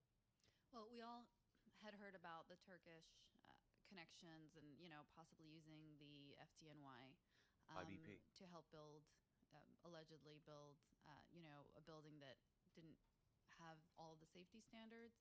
I think just how long it's been going on, or how long they've been looking into it, that is surprising.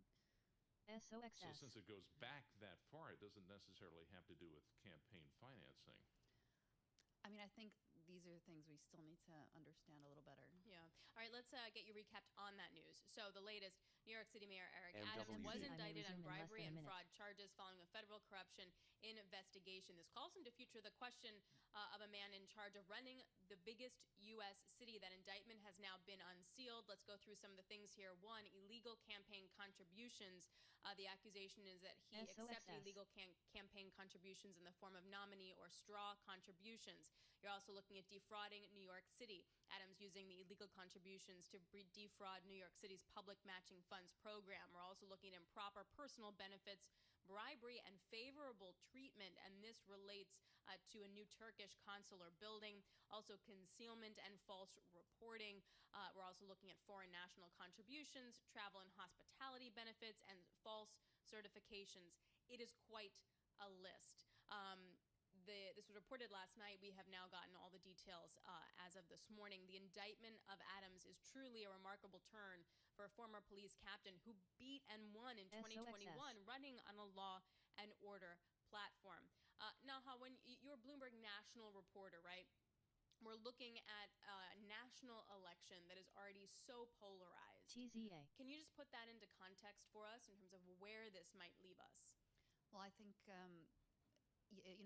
a Democrat mayor, a Democratic mayor. Obviously, there's a lot of discussion about, indictments on the Republican side, and so I think, this could be used by Republican candidates to sort of finger point, on the question of law and order in in a national race that's become, very polarized, obviously, and also where the question of legality has become a major issue. Have we heard from Governor Kathy Hochul's office with respect to this? Because my understanding is, as governor, she has the ability to fire any mayor in the state of New York under her purview, essentially. Right. As of earlier this morning, we hadn't had anything from her. Apparently, his lawyer, Adam's lawyer, has already said, this is SOXS. This is just an attack against the mayor. We'll see also whether he chooses to resign or chooses to fight. Obviously, that's a big question. We put this question earlier to David, but in terms of running a city as complex as the New York city and the 5 boroughs of New York, can somebody who's under indictment fighting charges like these effectively govern? Well, he's seen so many vacancies, resignations over the last just few weeks, from the commissioner to the chancellor, the school's chancellor. So there is a lot of question. And, Ocasio-Cortez yesterday, the congresswoman, said that he should resign just on the vacancies alone. This was before the indictment. So there is a big question: what happens with the largest city, and how do permits get filed, and all of these things that have to happen? How do streets get paved, like 57th Street? Yeah, well, this is personal for you on that point, John Tucker. His tires get upset. It's not a pretty thing. All right, Nahad Kahatan, thank you very much, Bloomberg National reporter, joining us. All right, let's recap it once more, people. We got New York City Mayor Eric Adams indicted on bribery and fraud charges. That's following a federal corruption investigation calling into question the political future of the man in charge of running the biggest U.S. city. I also wanted to touch on other news as well. Supermicro, this is according to the Wall Street Journal, is being probed by the Justice Department. The Justice Department is looking into alleged accounting violations. I should also point out that NVIDIA is turning negative. They're not related, but just the whole chip sector. No, exactly. And SMCI down about 10% right now. That was a target and kind of the thesis behind a Hindenburg short report earlier in the summer that did hit the shares. So certainly keeping an eye on that. Alex, just looking at the indictment, 57 pages right now. Starts back in 2014 when Eric Adams became Brooklyn Borough president, and basically laying out that for nearly a decade he sought and accepted improper valuable benefits such as luxury international travel to Turkey. And a podium has been set up with the Great Seal of the City of New York, so we are anticipating to hear something from Mayor Adams, now indicted Mayor Adams of the City of New York. Not sure of the timing of that, though. But we'll definitely keep you updated as all of that winds up crossing. Again, New York City Mayor Eric Adams indicted on bribery and fraud charges following a federal corruption investigation calling into question the political future of the man in charge of running the biggest U.S. city. This was reported Wednesday night, but unsealed Thursday morning. Adams is accused of accepting illegal campaign contributions to his 2021 mayoral campaign from foreign nationals. These charges were filed by the Office of Damian Williams, the U.S. Attorney General in Manhattan. We are also watching what is going to be happening next in terms of the defense, how long this takes, what the TikTok will look like as well. But we're looking at 9 charges there. Now, this all dates back to when Adams served as Brooklyn Borough president. He accepted improper benefits such as luxury international travel, including from wealthy foreign business people and at least one Turkish government official seeking to gain influence over him. Joining us now in studio is June. No, she's not ready. All right, never mind. She's always ready. We're good. She's always on the clock. We are still. This is a huge moment in New York political history. I do want to go to June Grasso, though. June has actually hot off it's actually still hot. But I haven't read it yet. I haven't had a chance to read it yet. It's a long one. It's a long one. Yeah, it's a long one. Is. But I mean, I understand that you're still reading in here, but I don't think we can understate the significance of this moment. Oh, it's SMCI huge, halted. and you have to know that SMCI will this was resume a at 11 hours, decision that 3 went all minutes the and way up 11 to the seconds. Attorney General to charge the mayor of New York City. And this investigation has been going on for about 3 years, and we kept hearing sort of drips and drabs about this phone being seized and that phone being seized, and about his connections to Turkey, but to actually pull the plug. And also, I mean, to have this morning to go on a raid in Gracie Mansion, the FBI was really sort of heavy-handed here, not only seizing but raiding the mayor's mansion in New York, the residence of the mayor.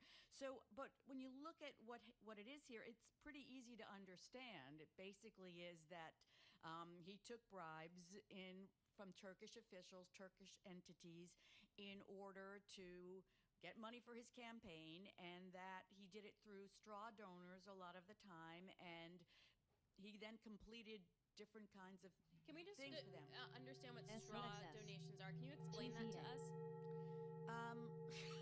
Basically faked. I mean, yes, you that's use... not even a legal term. That's a political thing. I mean, a donor, you're not giving, in other words, if I give a campaign donation to Eric Adams, my name will be there, right? And you'll see where it comes from. With a straw donor, you have not the real person.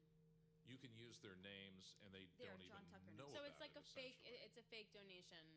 It's a way to funnel money and call it a donation with somebody's name on it, even if they don't even know about it. That isn't the allegation. Okay, sorry, I interrupted, but I thought it was worthy. It was worth a moment to explain.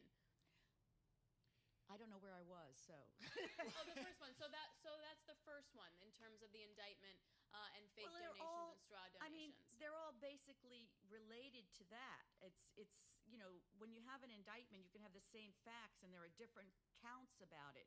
And wire fraud, electronic devices were used. GSUN will resume at 11 hours, 5 minutes and 41 seconds. And they also allege conspiracy, so that they list the overt acts. They have a lot of, it seems like they have a lot of information here, because they have sort of some of the conversations that he had are actually set out in the indictment with a Turkish June, I just wanted to ask you, does this all relate to the campaign? We were told, or at least I was led to believe, it goes back even farther than the campaign. It does. It goes back about 10 years, I think. He was Brooklyn Borough president. He's been in very high offices. And when he first came into office, I remember there was, talk about the Turkish embassy, the Turkish government, and what had been done for the Turkish government. The Turkish consulate in New York City, they needed refurbishment, and they weren't getting the proper permits, so maybe they got some help. So Turkish official, was Eric satisfied?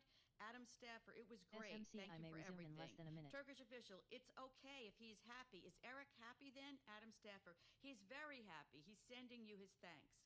You got to know that when they have all these cell phones and computers, that the amount of information on there is, for some people endless. There's the emails, there's the text messages, and who knows? I mean, I haven't gotten through enough of it to know if they had some kind of a wire on his phone or not. Well, okay, June, we're going to let you go. We're going to let you go read it and look through it and get some of those more details, and we will come back to you, June Grasso. Thank you very much. We'll get more detail from her in just a moment. Again, New York City Mayor Eric Adams indicted on bribery and fraud charges. We're looking at 9 various counts here that we were sort of talking through at this point. It's a seminal moment here in New York City and national politics. To be sure, this is a moment that I don't think we've ever experienced before. A serving mayor indicted on bribery and fraud charges. We want to get more here now with Miles Miller. He runs Bloomberg Editorial. He's U.S. managing editor here for Bloomberg Television, but his background is what we're really interested in. He was a legal reporter at WNBC TV until just this last August. He's also been deputy press secretary for the FDNY. He's also an Emmy Award-winning investigative reporter over at New York One. So his depth of knowledge in this space is quite vast. Miles, can you so let's pretend you're back at the FDNY. you get these headlines, you get the calls on your cell phone. What goes through your mind? I think the first thing you start to question is, especially with the FDNY's involvement in this, were folks at the FDNY, run-of-the-mill agency folks who are civil servants, were they instructed to do things illegally because the mayor was requesting it, or because at that time Brooklyn Borough President was requesting it? You see a scheme here where the mayor was putting pressure on my former boss, the Fire Commissioner Dan Nigro, to specifically take action about opening the Turkish consulate across from the United Nations. Now, it didn't pass fire inspection, but because of these, what the U.S. government is alleging are illegal straw donations, was there pressure from the Adams administration, from Adams himself, to get this done because he felt that he needed to help the Turkish government? So now, two former fire department officials were indicted or charged. That raises the possibility to me that they're going to try to flip them. Well, they were charged in a scheme that was separate and apart from what happened here, right? There's a lot going on. Right. That scheme was separate and apart. That focused specifically on them getting bribes and kickbacks for their fire inspection work, and they were at the top of the fire inspection pyramid. So that's a separate scheme, and they have nothing to do with this Turkish government situation here. And Alex, I should point out, they have a podium outside Gracie Mansion. We are expecting to hear, I guess, any moment, comments from Mayor Adams. Can I ask you, just in your experience in New York City, is this a city that can run with the mayor distracted like this, with any number of top officials in city government no longer in office? It's hard to say, right? If you know Eric Adams, it's to know a person who has no quit, right? His motto is to get stuff done. And so I can't imagine that he actually will on his own want to step down. In fact, yesterday in his videotape statement his lawyers sent us, he basically said that he wants to go to trial now. Now, that's not how the criminal justice system works, obviously. So can the city still run? We have a very capable first deputy mayor, of course, but there is a process in place. If the governor makes the decision that he should step down, or that she should remove him from office, he, of course, gets to defend himself first, and then that could happen. How long does that take, though? So I spoke with an election law attorney last night, who basically gave me the rundown. It could be any time the governor feels that is necessary. If the governor doesn't make any decision on that, there's a council of people, including a deputy mayor, including the controller, the longest-serving borough president, who's the Queensborough president, who could step in with this inability committee, and they can make the decision that he's not able to continue doing his job. Yesterday, knowing that this kind of stuff was coming, the city council speaker, who was on that committee, said that Eric Adams still had her support. So it's unclear if that would happen. You need it's 5 people. You need 4 people to vote, and one of those people would be a deputy mayor who was appointed by Eric Adams. Again, we are looking for New York City Mayor Eric Adams to speak outside of Gracie Mansion. We will bring you all of those comments to you live as they happen. It does look like there is a group of people starting to mill about, so we will bring you those comments. Miles, what are your questions now? Go back to your investigative reporter days, the way you know New York City politics and how it functions. What are your questions now? My questions are, who else? Who else is involved in this, right? They are naming Eric Adams today, but there are expected to be more people who are involved in the scheme. You saw them laid out here. Will those people also be charged in connection with what happened here? The people who are lining up outside of Gracie Mansion right now are a coalition of people who have been Eric Adams. That's Herb Daughtry, who is Eric Adams' number one. That's basically his mentor, and of course Hazel Dukes. So let's listen to the let me just mayor interrupt right you. now. Eric Adams, the mayor, speaking right now.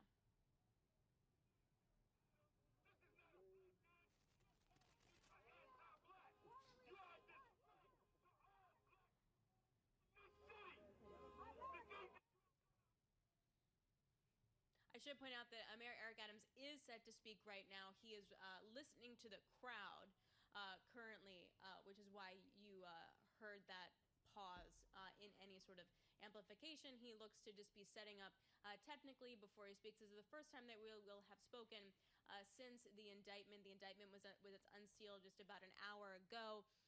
News breaking overnight that Eric Adams, New York City mayor, has been indicted against bribery and fraud charges. The list is quite long in terms of illegal campaign contributions as well as defrauding New York City. Let's go ahead and listen in. Nope, we're not good. Not yet. Now we're going to go in and listen to Mayor Eric Adams. Supporters of all ethnic groups that I hear, particularly the men and women of the clergy that's here, that have joined me here today.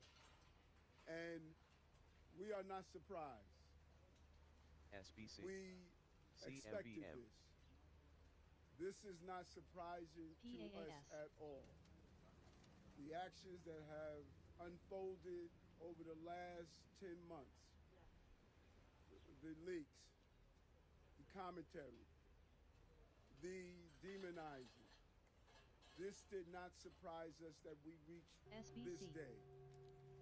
And I ask New Yorkers to wait to hear our defense before making any judgments. In about 30 minutes, you're going to hear a story of the case that is in front of us. This story will come from the federal prosecutors. And I ask to wait and hear our side to this narrative. From here, my attorneys will take care of the case so I can take care of the city. My day-to-day will not change. I will continue to do the job for 8.3 million New Yorkers that I was elected to do. And the 300,000 plus employees of our city government will continue to do their jobs, because this is what we do as New Yorkers. It's an insult to the hardworking people of the city that anyone would say that they won't do their jobs while this case proceeds in the background. They are dedicated public servants, and I have been one of them for many years. And they're going to continue to do their job, moving the city forward every day. It's an unfortunate day, and it's a painful day. But inside of all of that, it's a day when we will finally reveal why for 10 months I have gone through JVS. And I look forward. All right, we are listening to Eric Adams addressing the press for the first time since the news of his indictment broke. We are experiencing some audio issues, however. We will bring that to you more live. He just finished speaking, and now it looks like some of his supporters behind him are also going to take the podium to speak as well. Just to remind everybody, New York City Mayor Adams indicted on bribery and fraud charges, things like illegal campaign contributions, defrauding New York City, improper personal benefits, bribery and favorable treatment, concealment and false reporting, as well as foreign national contributions and pressure on the FDNY and false certifications. Still here with us in studio is Miles Miller. He is U.S. managing editor here at Bloomberg Television. Before that, though, he was deputy press secretary for the FDNY. He also was a legal reporter at WNBC TV and an Emmy Award-winning investigative reporter at New York One. Miles, it was hard to hear. I don't know if that was the rain or there were some audio issues. But can you walk us through what we did hear and who the supporters are with him now and what we expect to unfold? Right. So, as I was saying before, that's Herb Daughtry. That is the mayor's mentor. He has known the mayor since the mayor was a kid in southeastern Queens. You've got Jackie Rowe Adams. Her son was killed by gun violence. Actually, all of her sons were killed by gun violence. And then you've got Hazel Dukes, who in her 90s is the head of the New York NAACP. These are his supporters. You know, he said, "I look forward to defending myself." He said, "I'll continue to do the job after the federal charges are after these federal charges are unsealed." What is important to note is this is the same posture he took last night, right? His lawyers were at Gracie Mansion. They got notice that this was coming, and he was very, very adamant that he was going to defend himself. He said that these rumors had been spread for some time, and that none of this was true. But we're looking at an indictment in which the feds are alleging that Adams deleted messages with others involved in his misconduct, including in one instance assuring a co-conspirator in writing that he always deleted her messages, created fake paper trails, concealed the benefits he got for luxury travel. And if you know anything about Eric Adams, he's always traveling. And so this is all part of this. Yeah. When we are looking forward now, what is going to be your TikTok? Yeah, I mean, again, as I was saying before we started to take this press conference, I want to know who else is involved because there are plenty of people in City Hall who had their phones seized, and I want to know how many of those people who had their phones seized will also either be named as co-conspirators or if they will face charges. I've been talking with folks in federal law enforcement about this, and they say that this is just the beginning of a long-ranging sort of slate of charges against many people in this administration.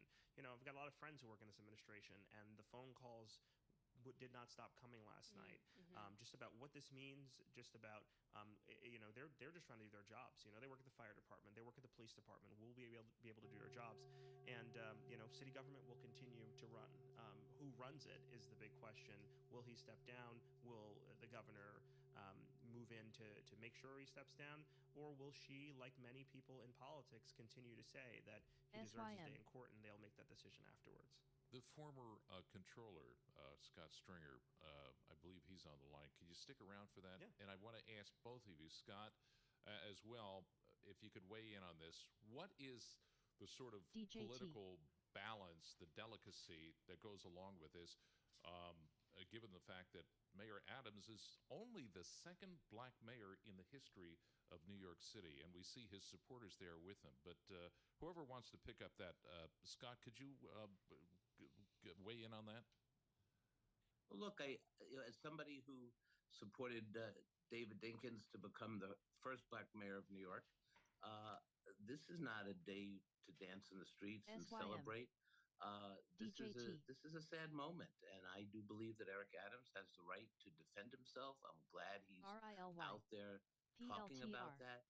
My overriding concern is how are we going to help all communities of color, the children of this city, how we're going to meet the needs of the people who are suffering in the streets. Can somebody do that work while building a defense? And that's going to be a very difficult challenge, I think. Well, not even that, Scott, but even those that are still in charge of stuff, like how do they even know the direction of then how to run the local government and even how to execute a vision or their jobs? Respectfully, I think this is going to be very tough. You have a lot of people in City Hall who are under federal investigation. Phones have been seized. It's very hard to run a government under this kind of scrutiny. And the indictment has laid out some very serious charges. The mayor has to obviously defend himself, and he should, he must. But I also think that we have to start thinking about how we're going to move this government. We talk about, this is the center of the universe. New York City is the center of commerce. New York City is really leads the country in so many different ways. We need a government that is laser focused to keep the city afloat. And then we have people, the underbelly of the city. We have people suffering, living in the streets. People are homeless. Crime is up. Housing's not getting built. When I was exploring running for mayor back in January, it really wasn't about these investigations. It was about the city not doing what it needed to do governmentally to meet the needs of our people.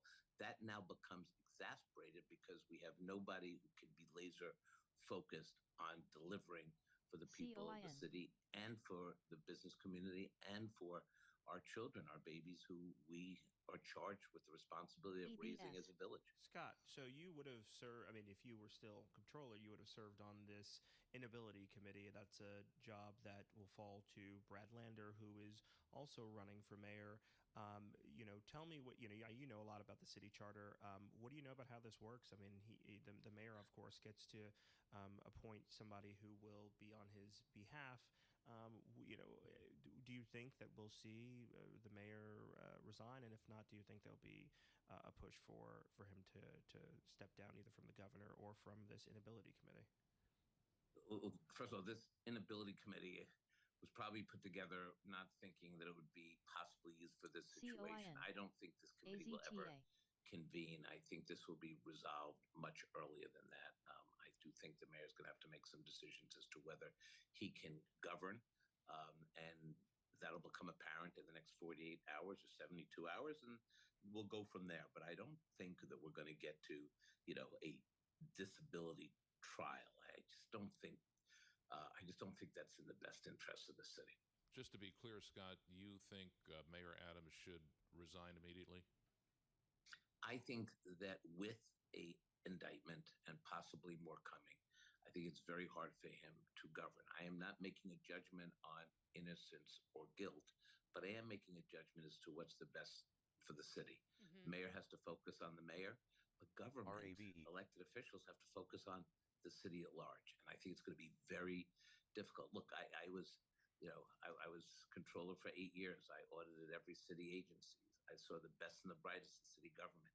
It's a tough job to be mayor. And, I think that, for a couple of years, we sort of let the mayor and his staff, run amok without any accountability. Mm-hmm. If I was there, it's always a big what if. But I remember when I did battle with Bill de Blasio, it was every day, 365 days a year.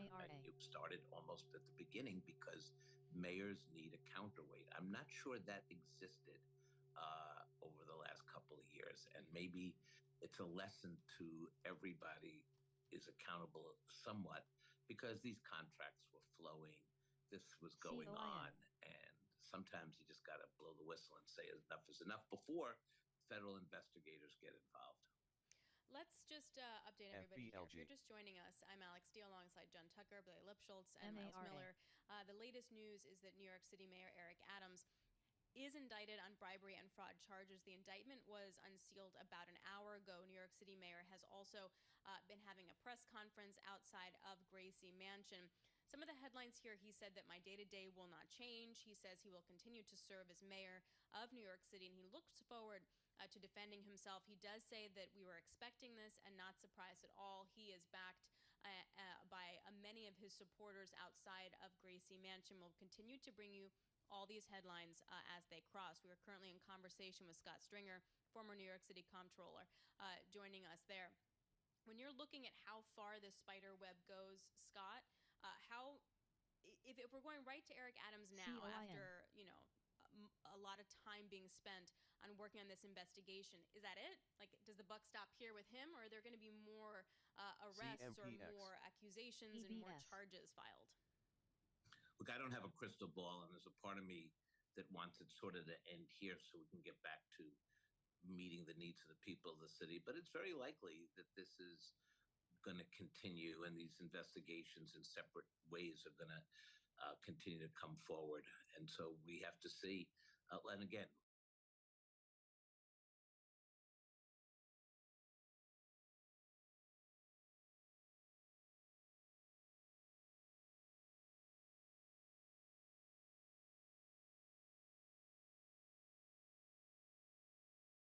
COIN.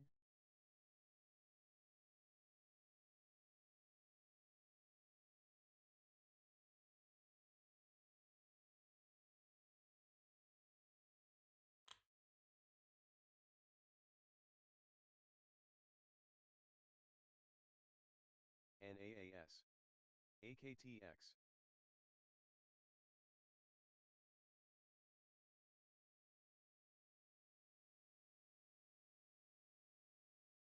LASE.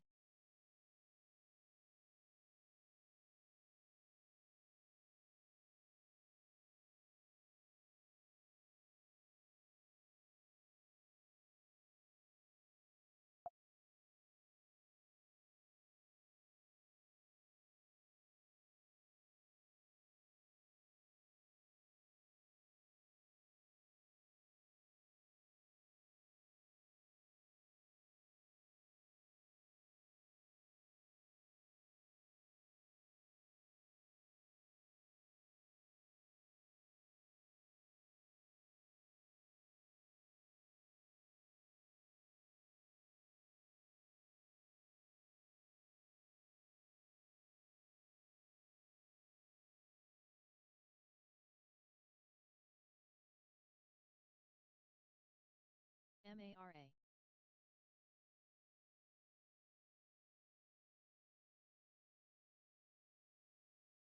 COIN.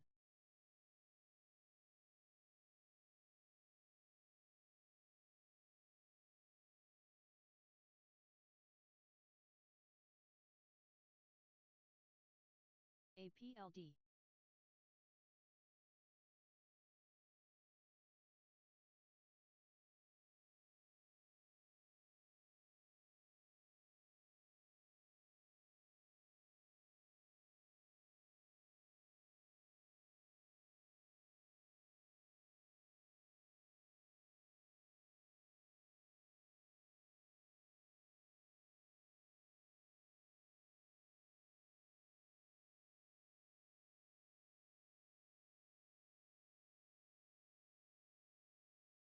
MARA.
MNPR.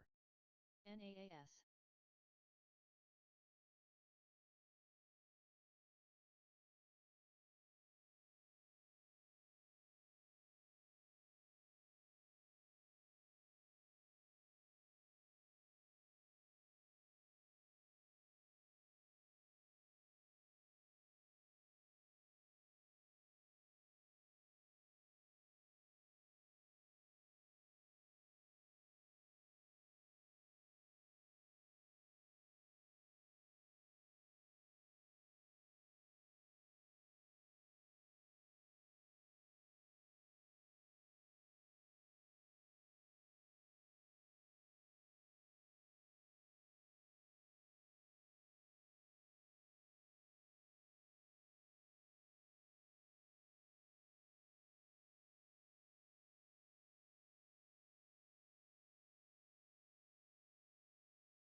COIN.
APLD. MARA.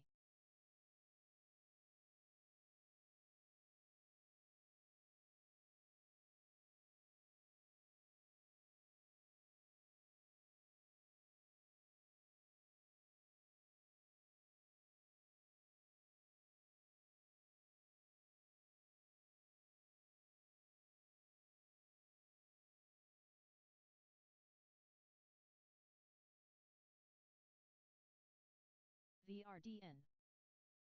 NA. DJT.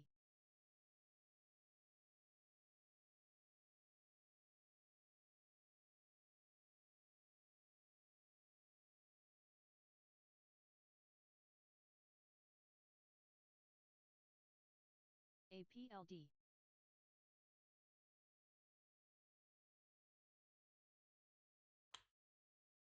MARA.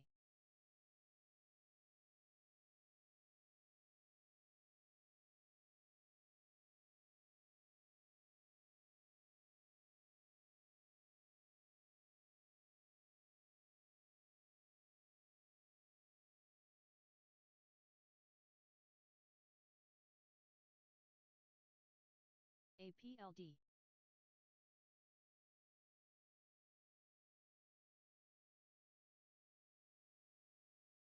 RIOT.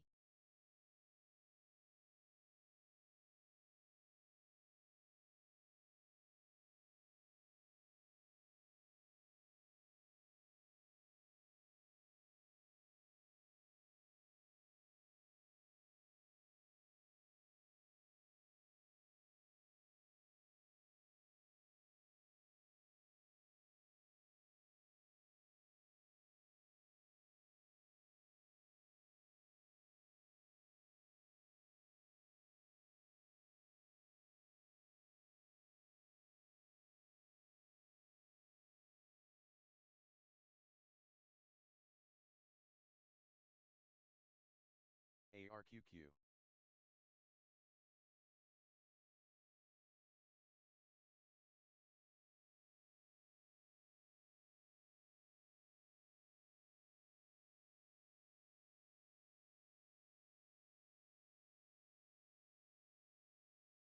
RIOT. AA.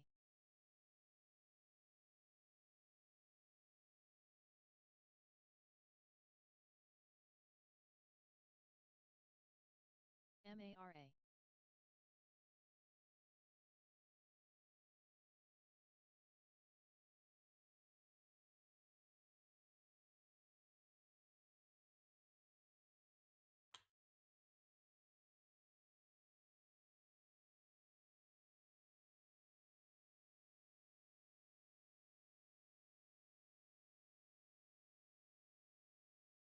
RIOT.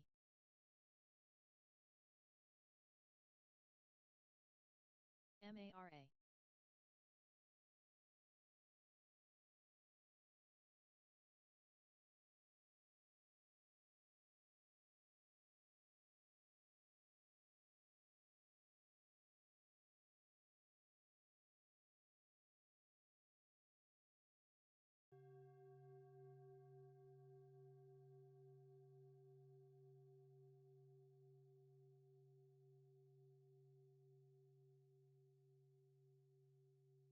MARA.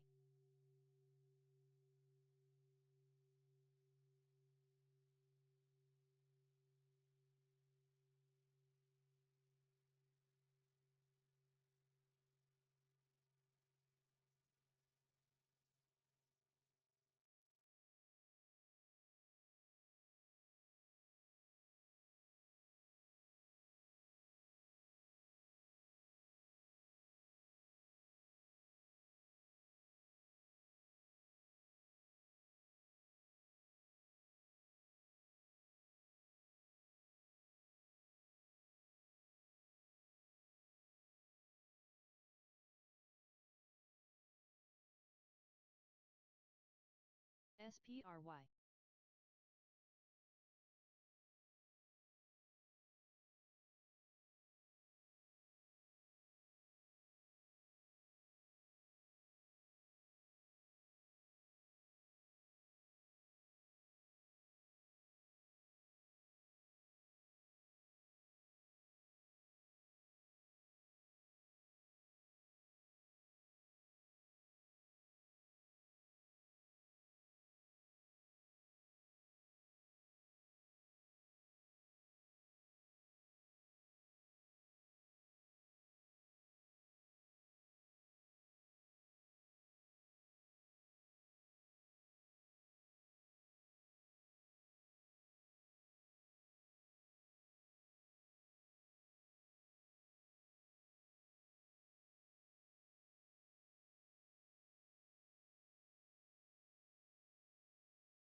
MSTR.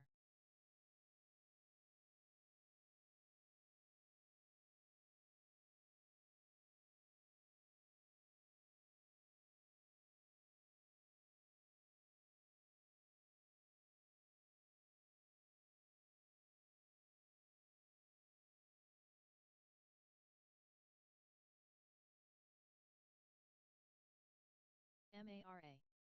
IREN. RIOT.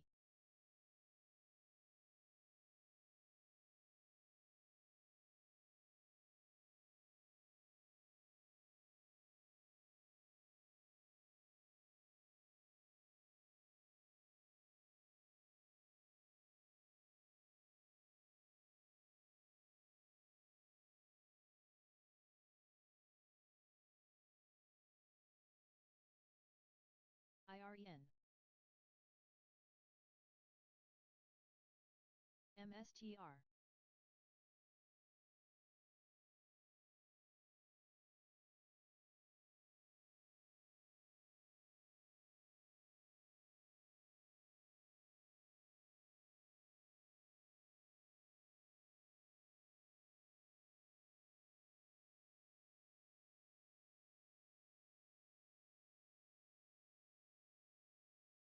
IREN. MSTR.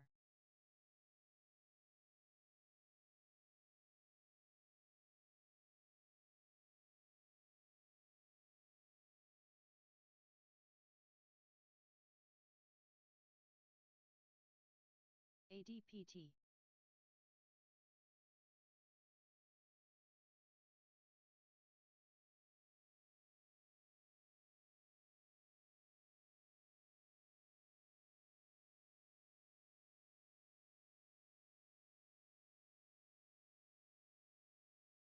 IREN.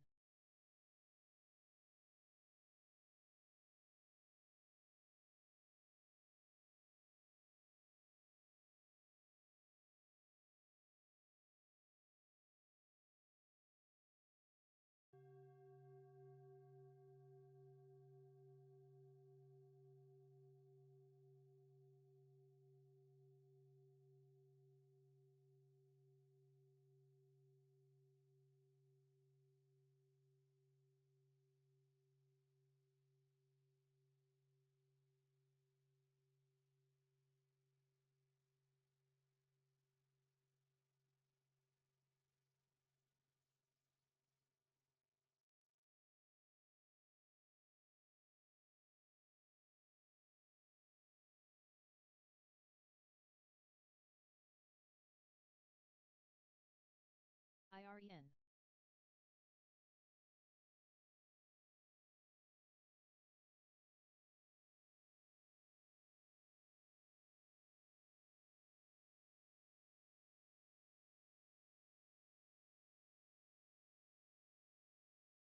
UXIN.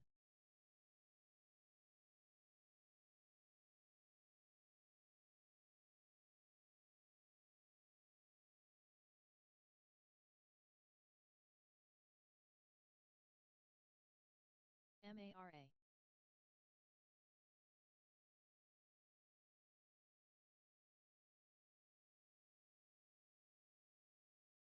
IREN.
NNE.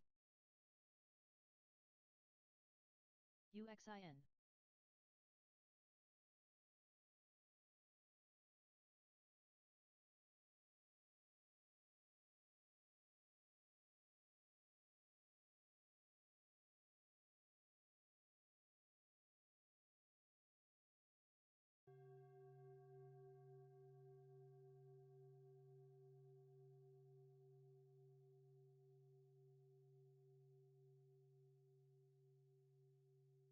MARA.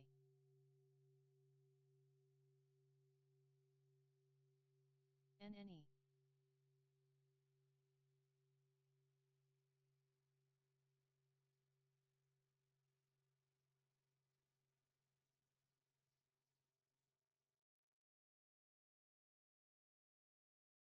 VRDN. SPRY.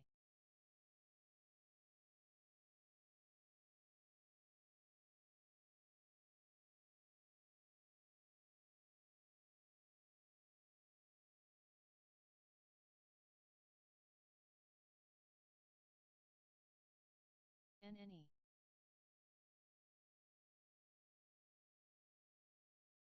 NB.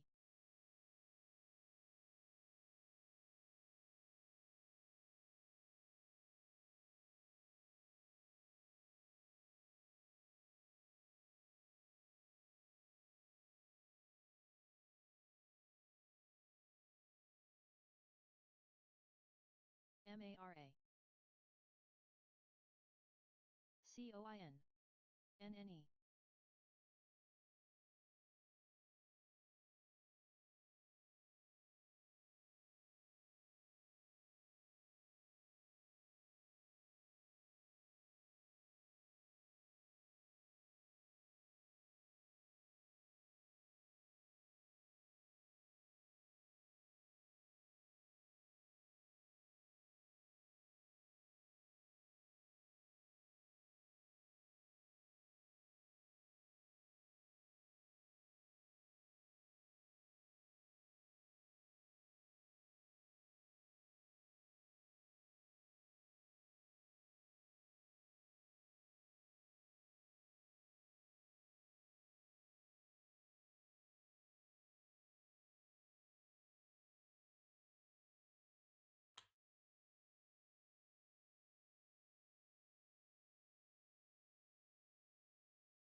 KABL.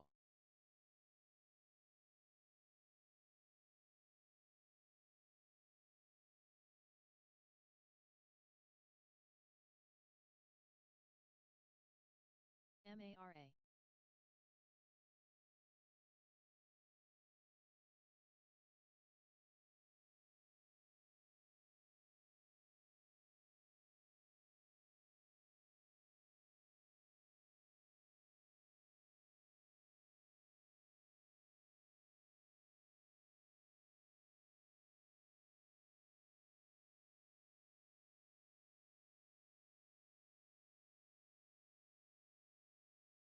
MARA.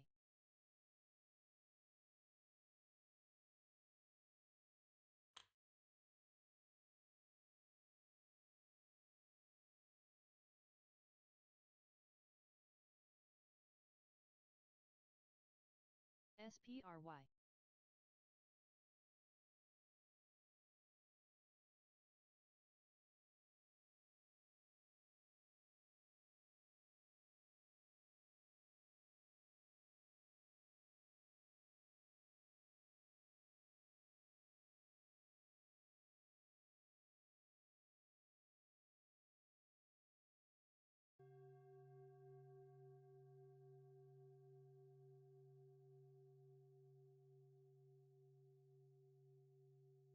MARA.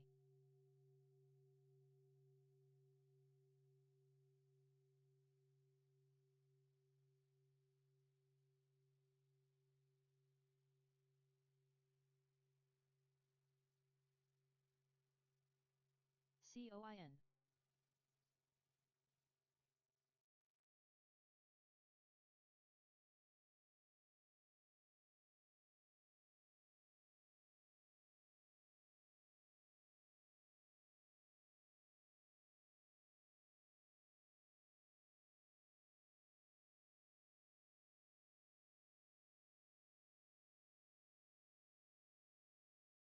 MARA.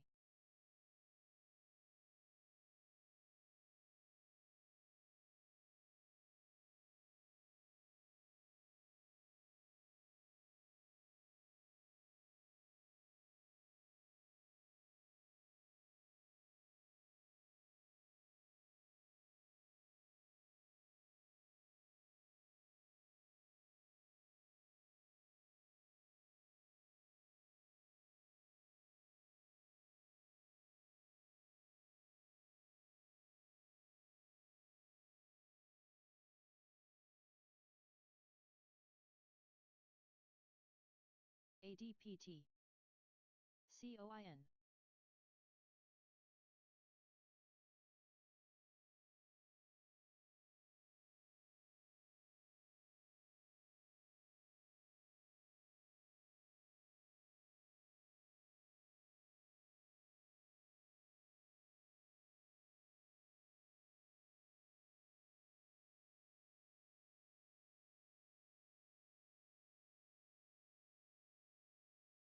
ADPT.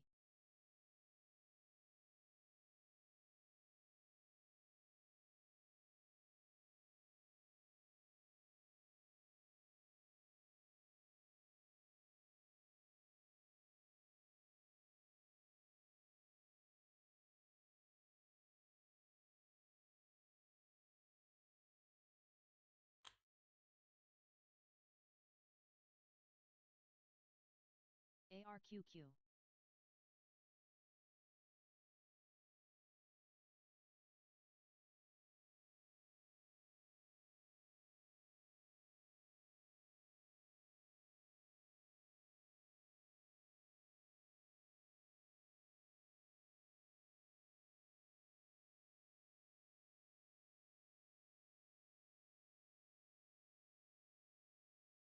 STAA.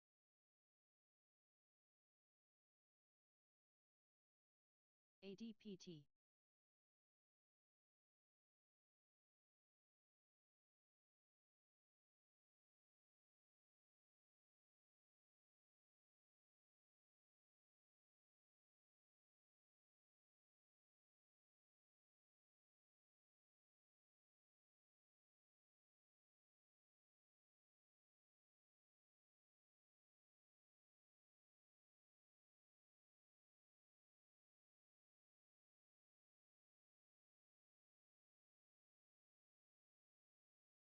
UXIN. ADPT. GFAI.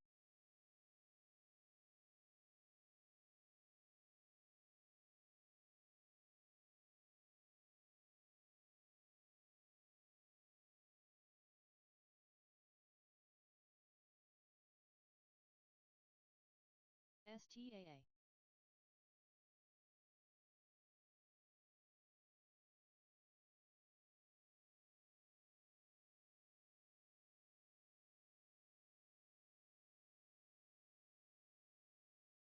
ADPT.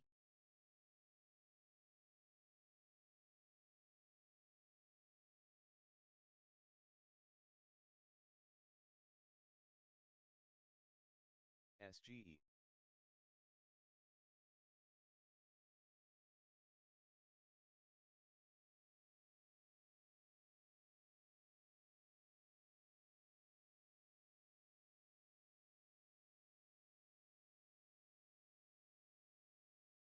ADPT.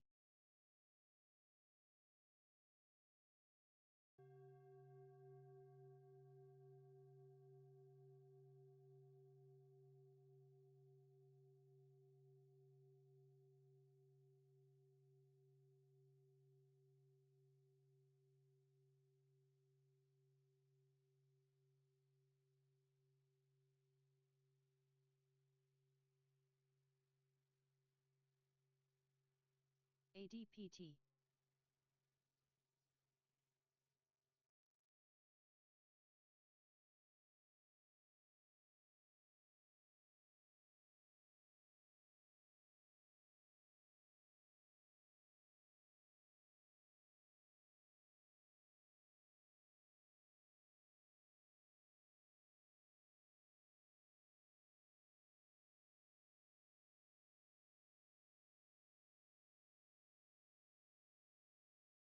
DJT.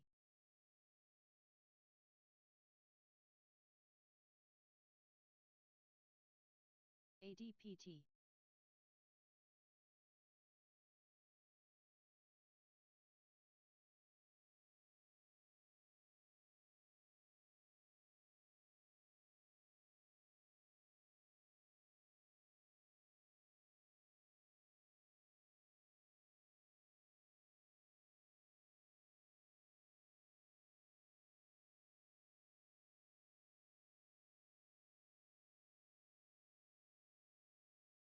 ARQ.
GLNG.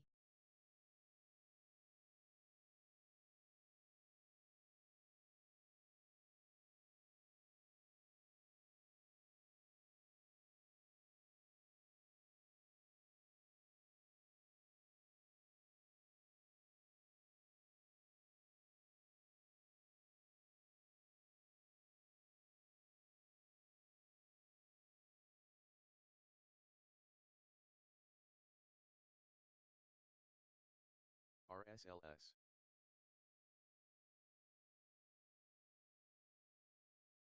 COIN. UXIN.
COIN.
RIOT.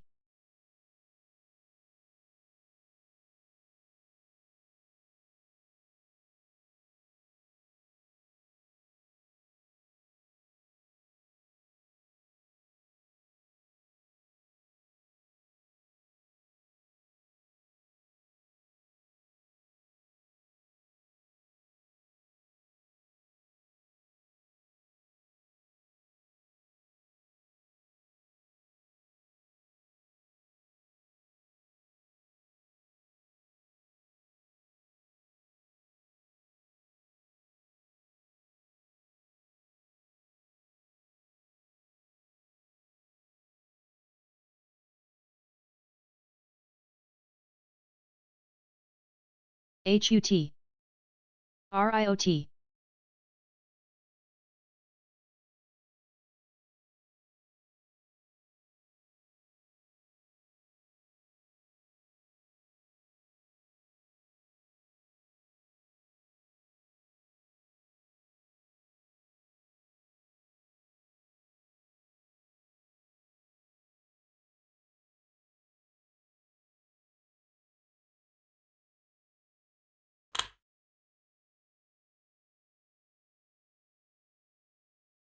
UXIN.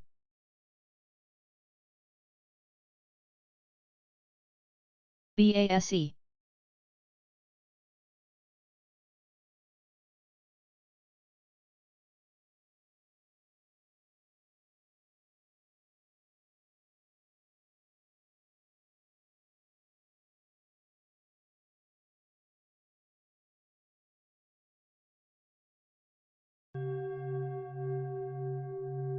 RIOT. HUT. UXIN.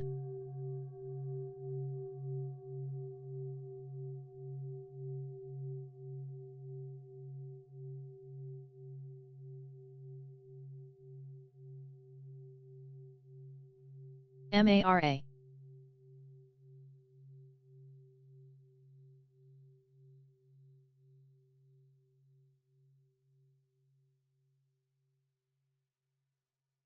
RIOT. RIVN. DJT.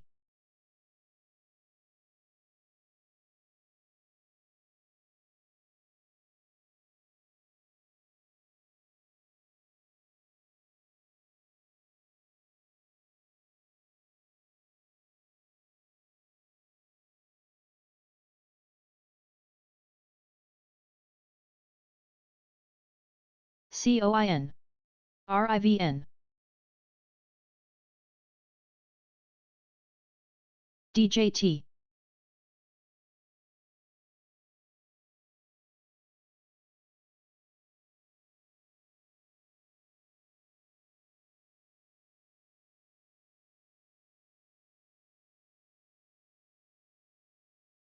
PLL. UXIN.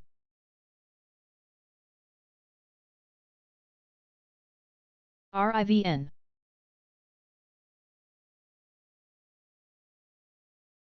RIOT.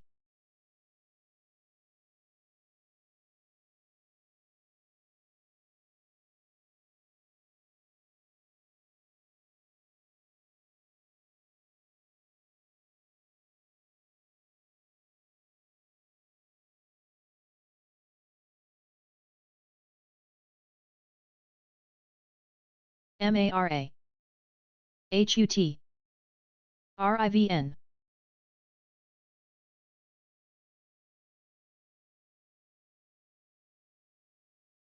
RIOT. COIN.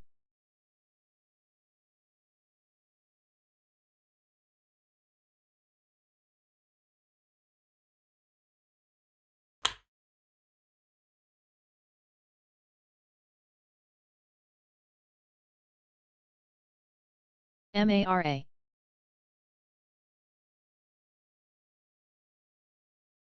RIVN.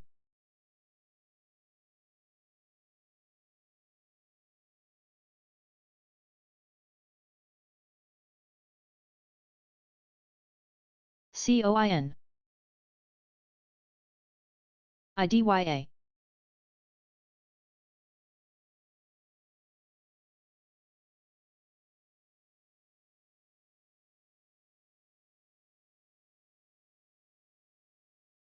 MARA.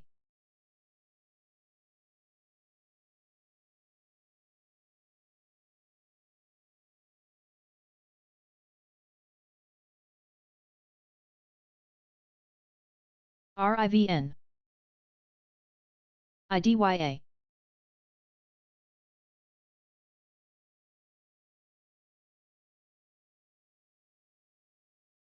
CLSK.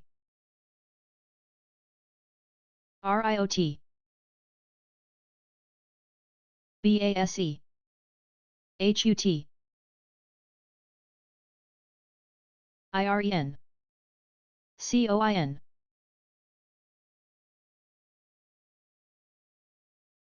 MARA.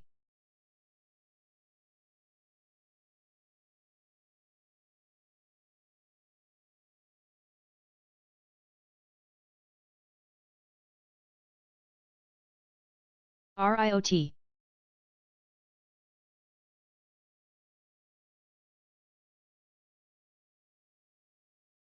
IREN. UXIN. TNON. CLSK. MARA. HUT.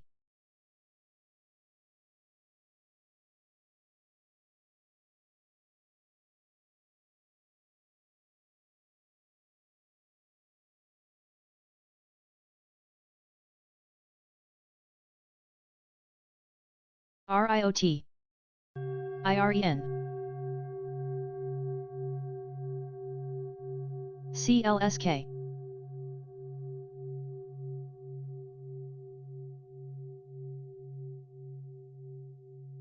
MARA.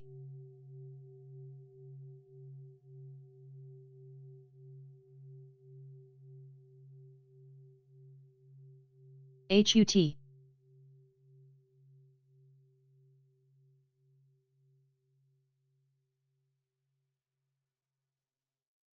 STAA.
TNON.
COIN.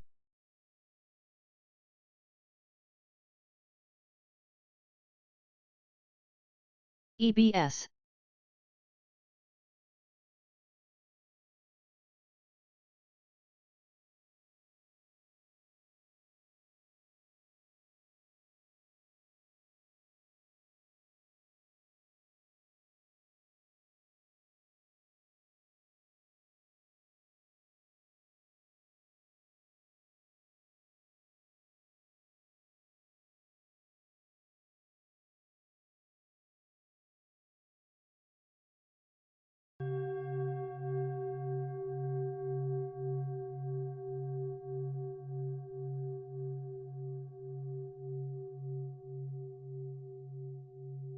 COIN.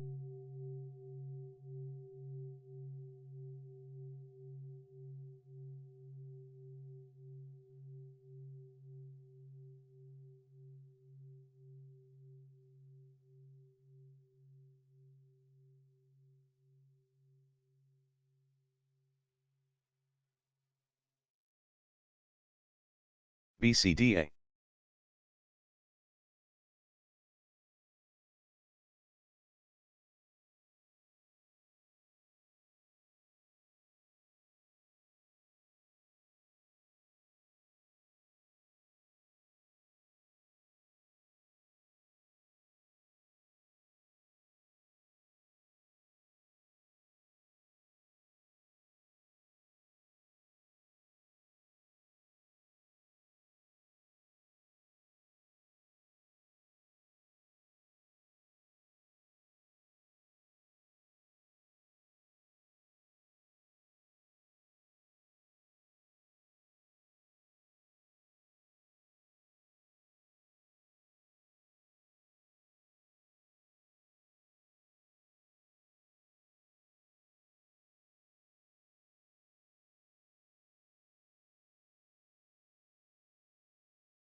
SMCI halted. SMCI will resume at 12 hours 20 minutes and 48 seconds.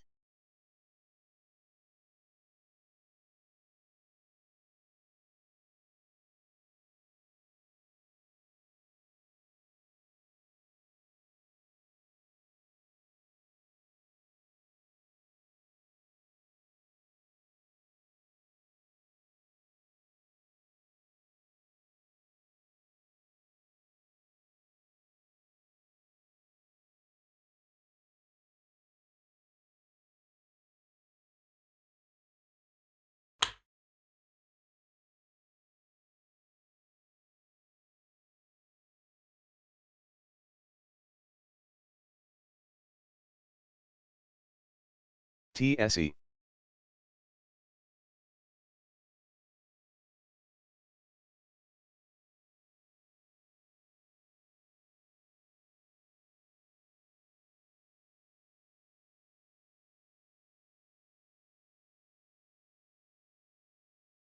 GLNG.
AIXI.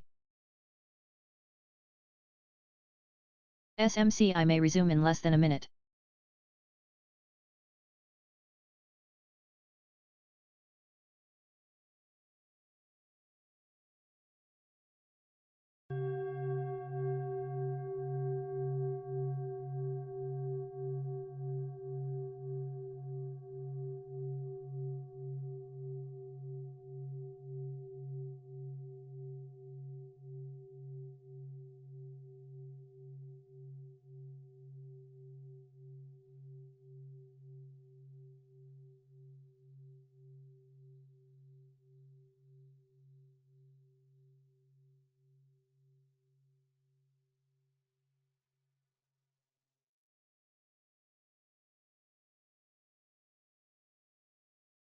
TVTX. EBS.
AIXI.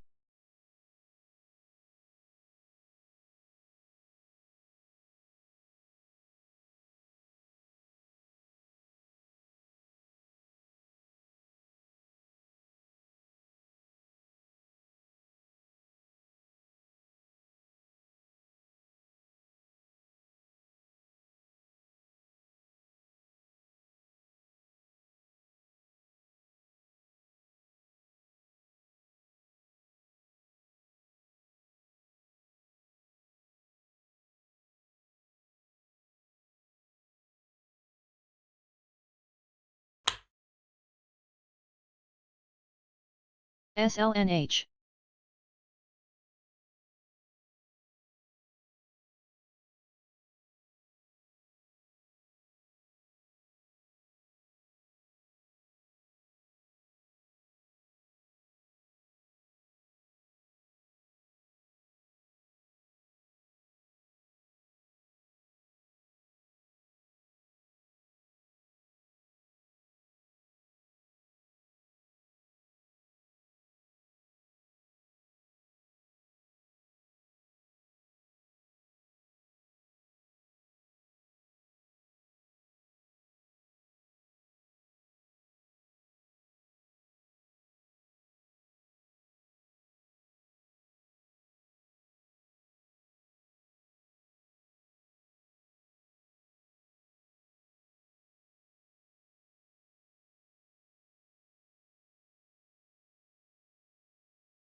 WOLF.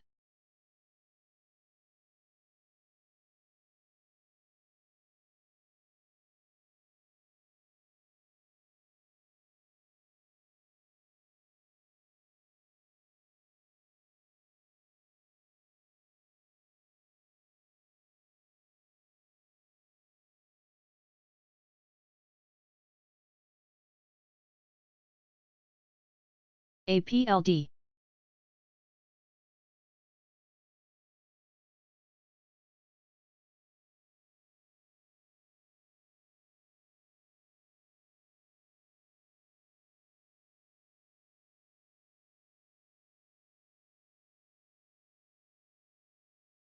RDFN.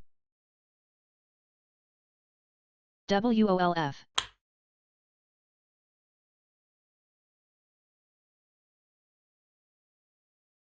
CRMD.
WOLF. MSTR.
MSTR. RDFN.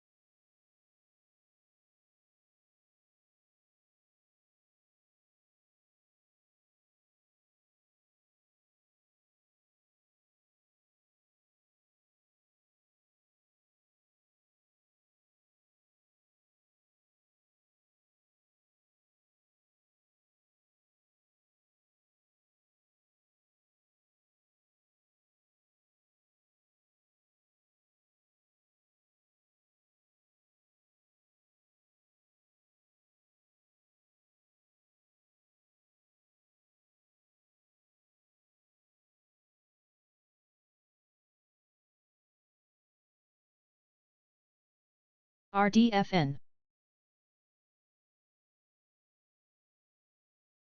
MSTR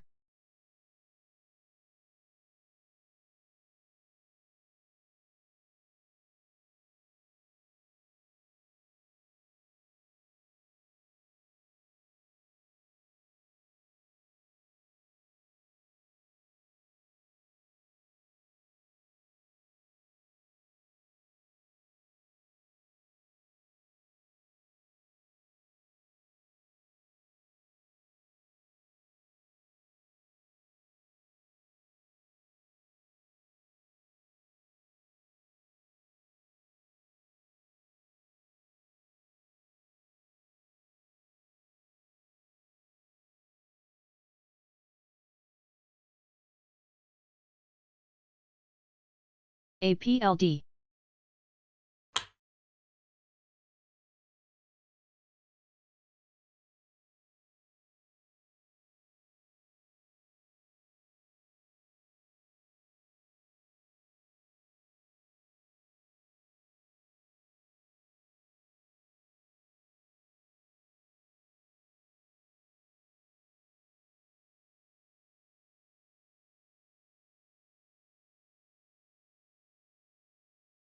RDFN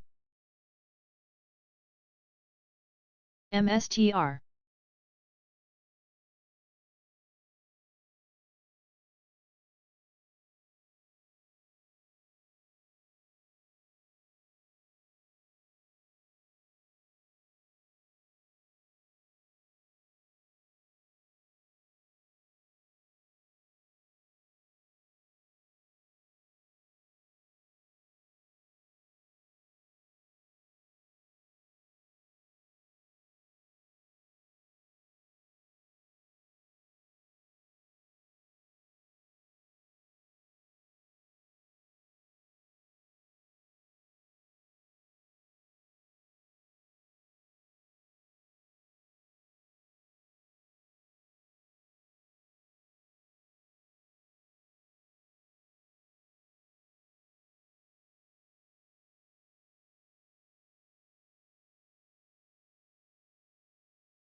MSTR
WOLF.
WOLF.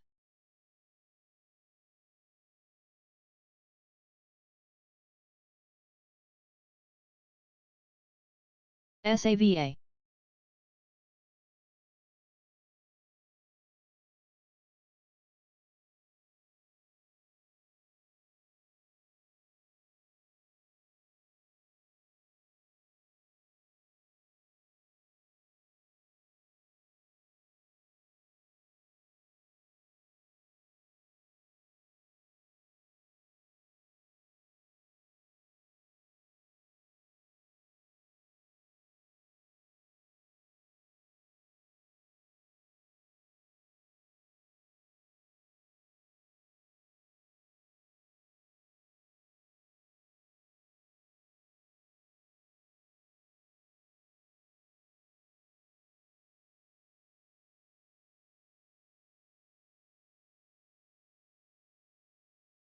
APLD.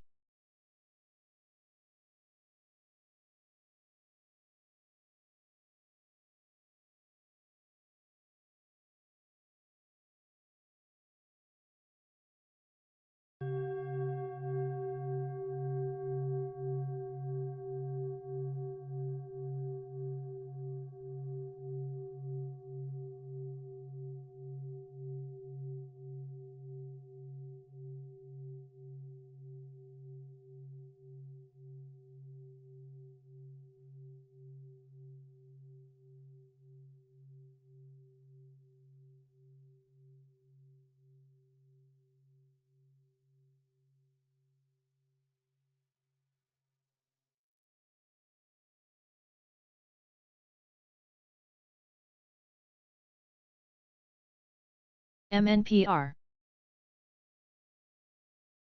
WOLF.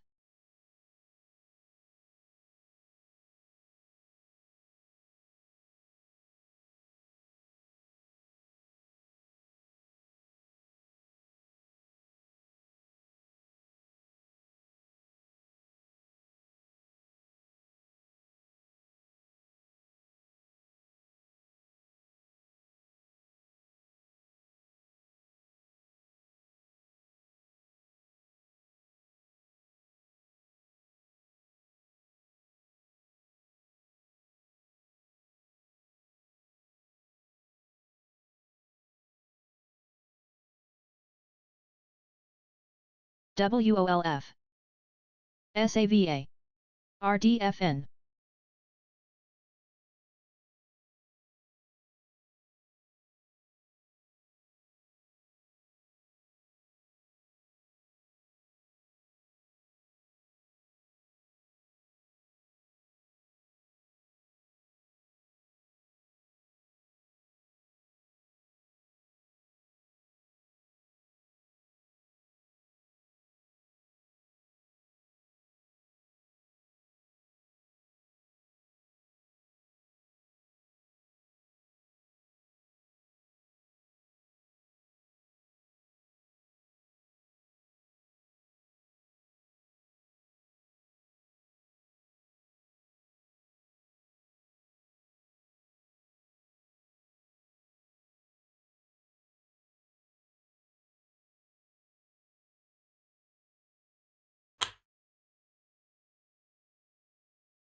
MSTR.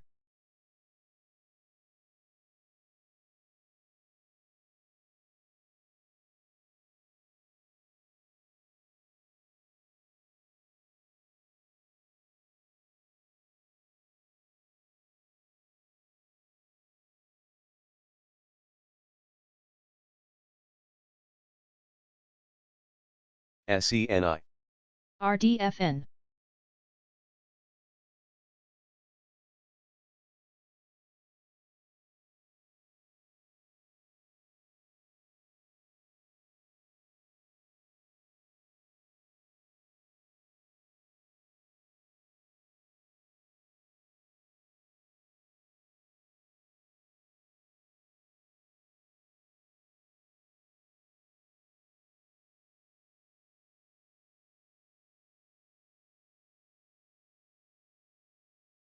NNE.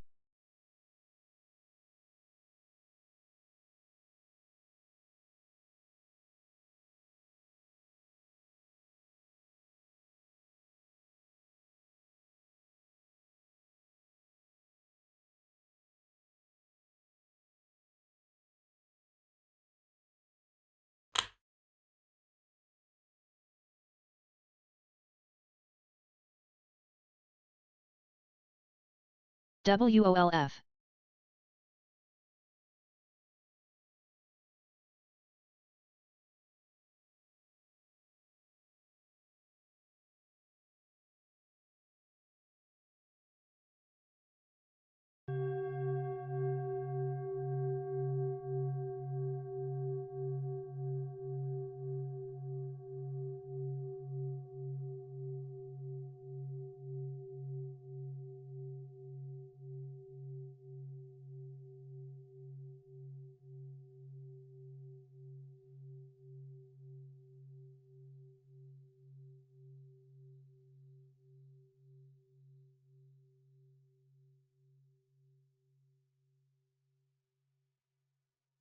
WHLR.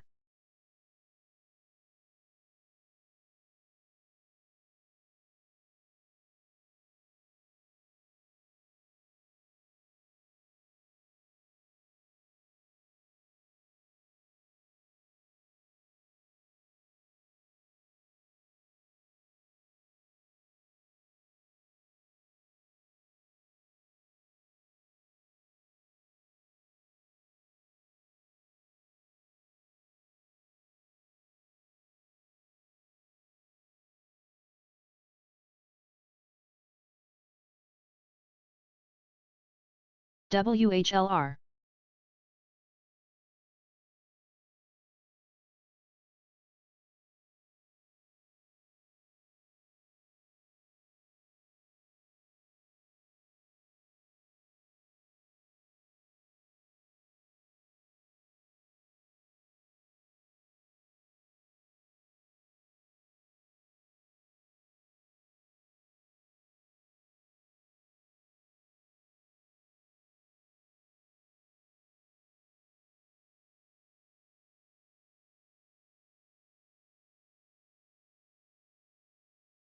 WHLR.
WOLF.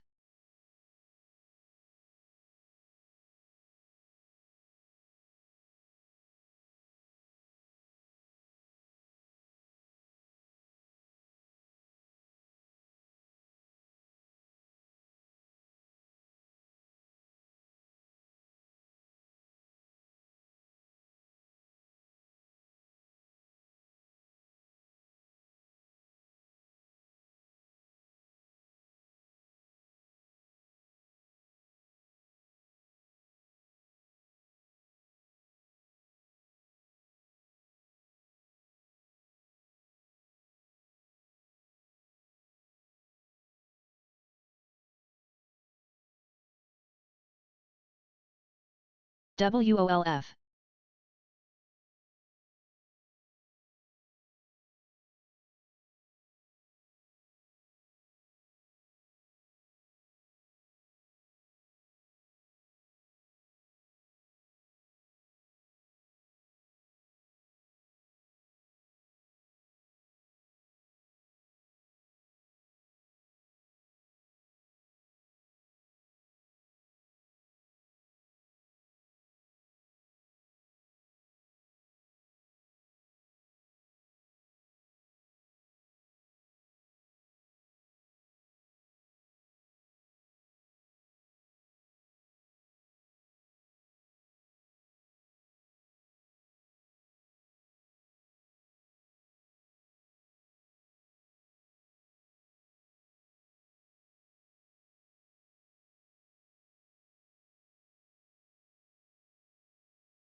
NA.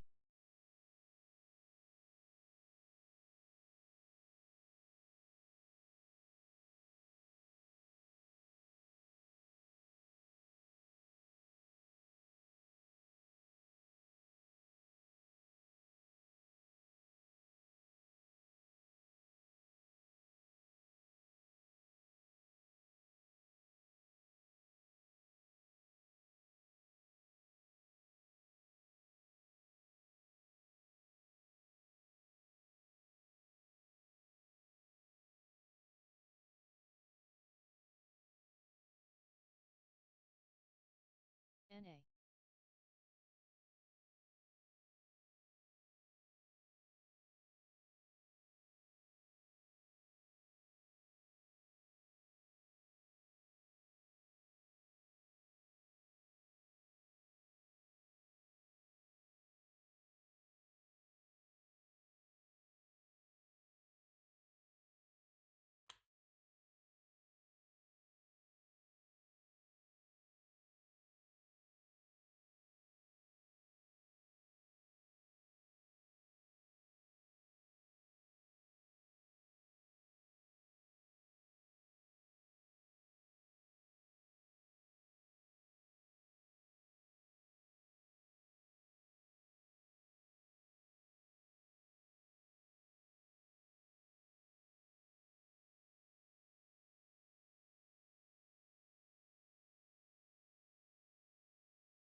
NA.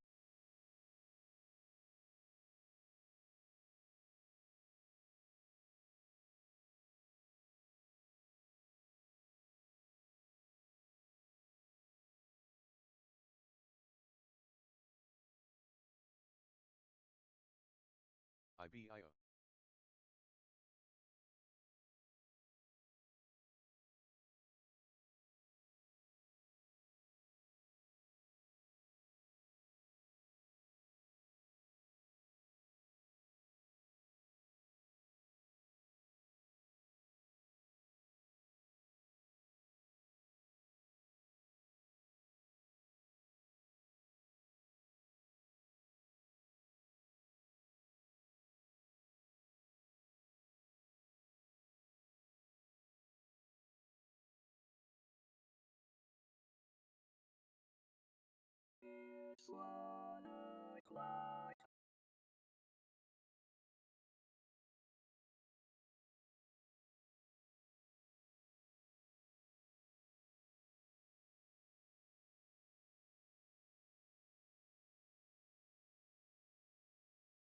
NA.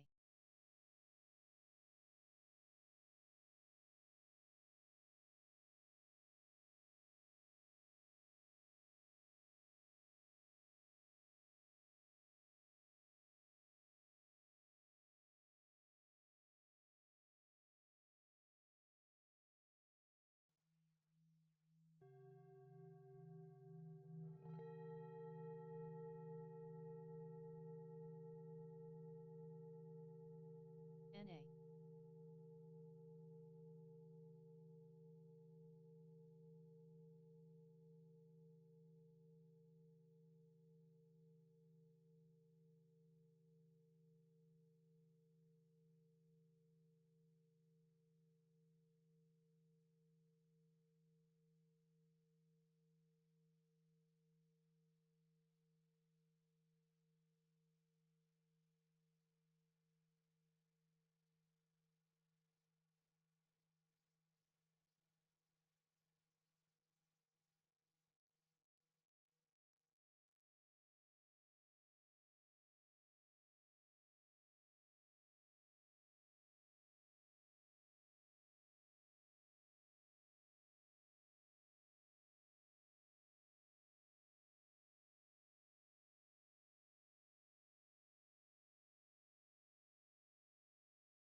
NNE.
MSTR.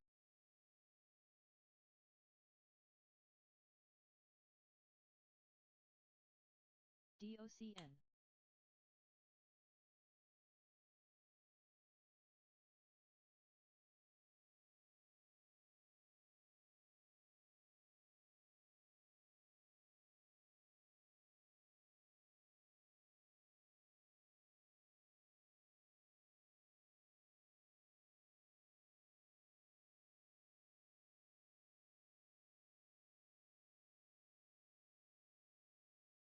HSES.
SOC.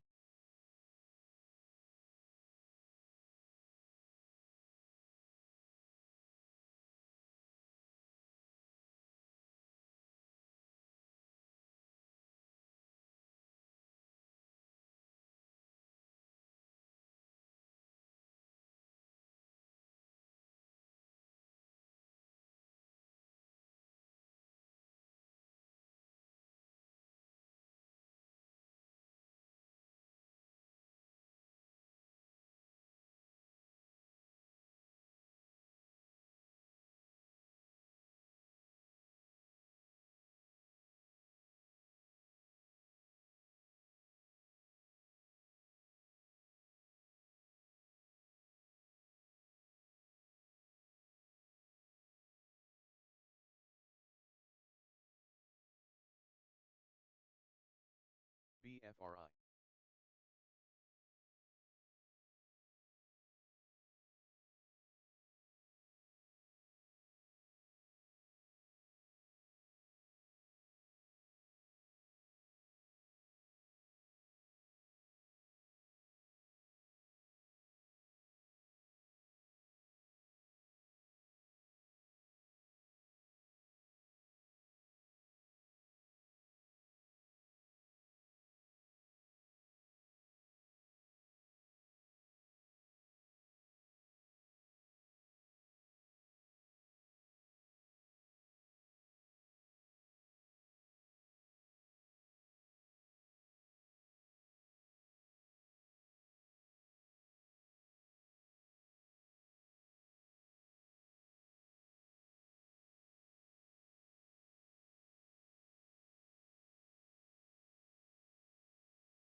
AEHL.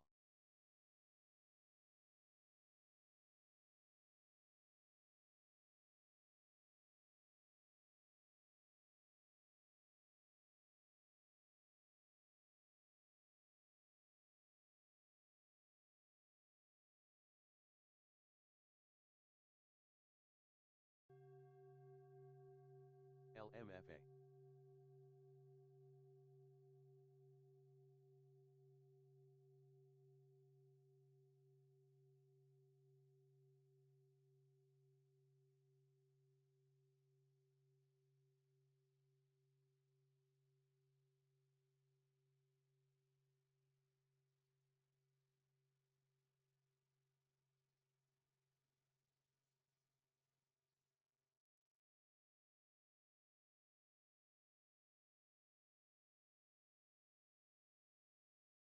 CANG.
RDFN.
RDFN.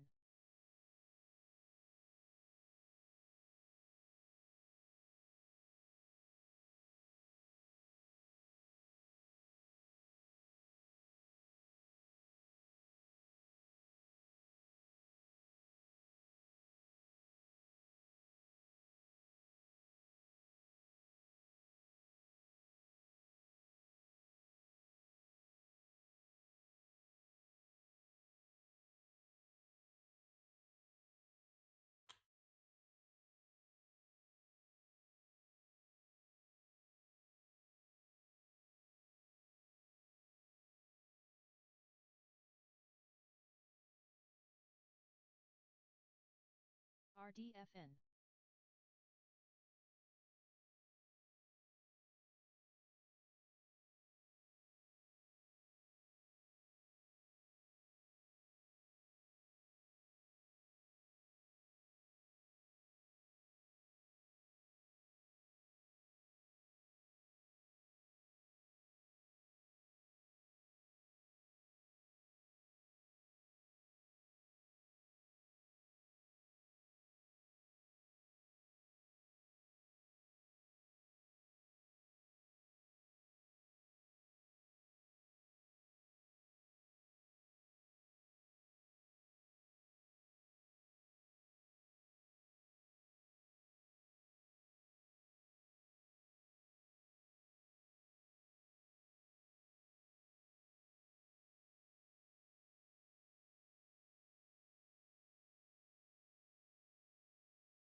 NCPL.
RDFN.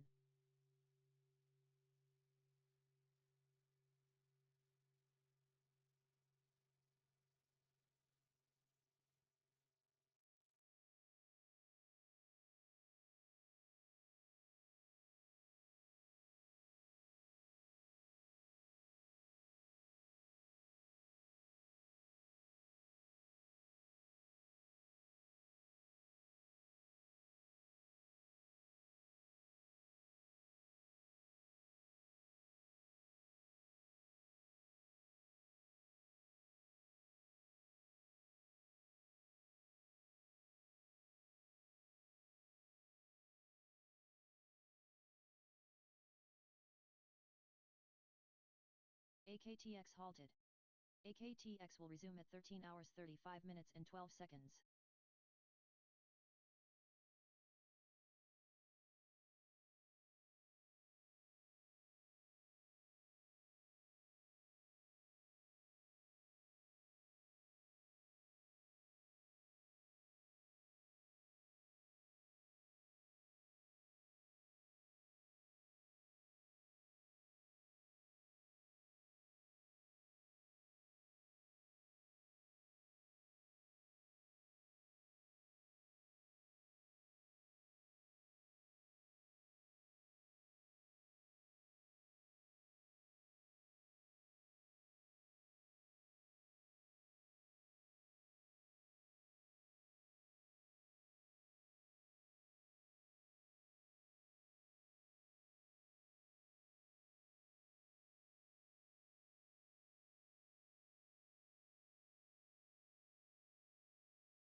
EWH.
KTX may resume in less than a minute.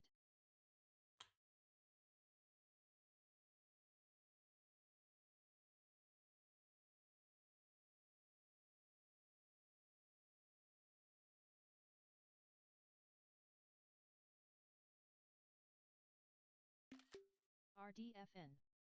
AUROW.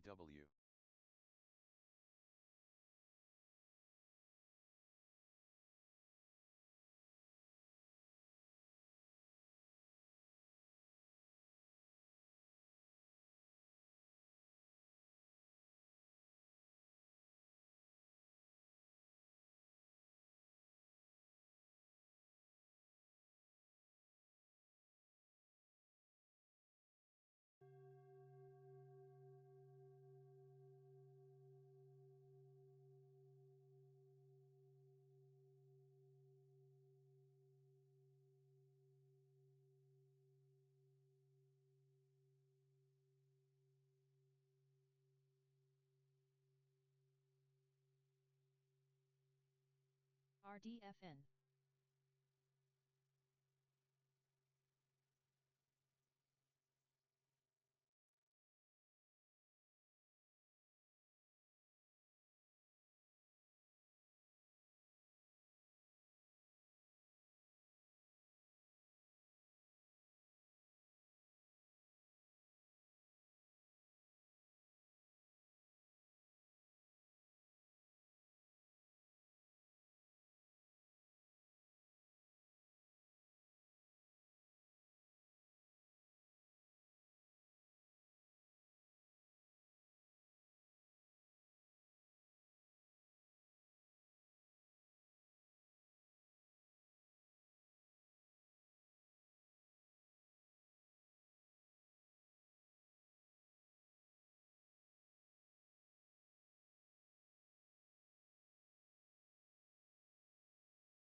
RDFN.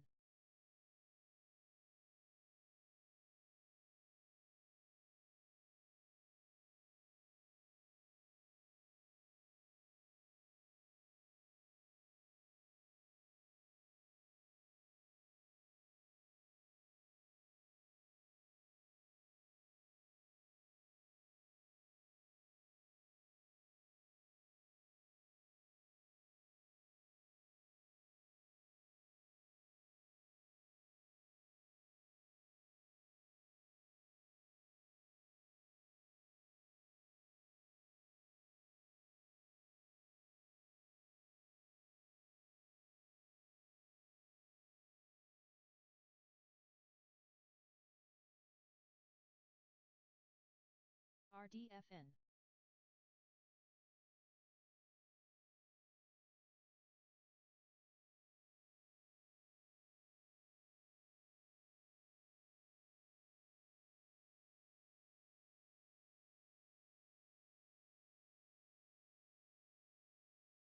KTX may resume in less than a minute.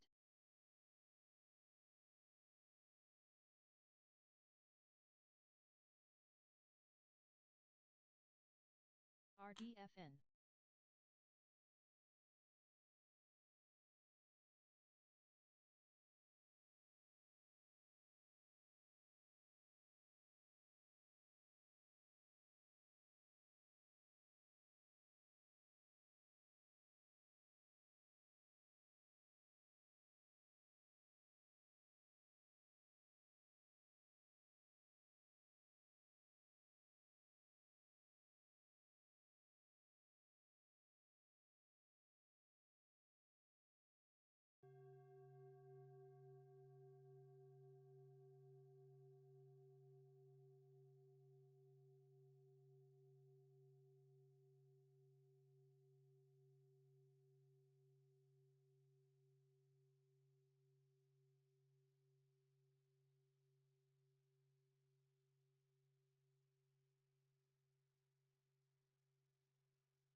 RDFN.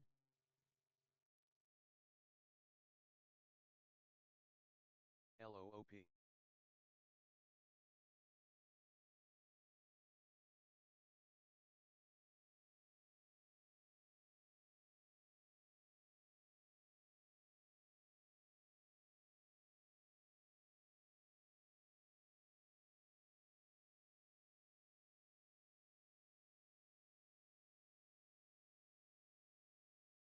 RDFN.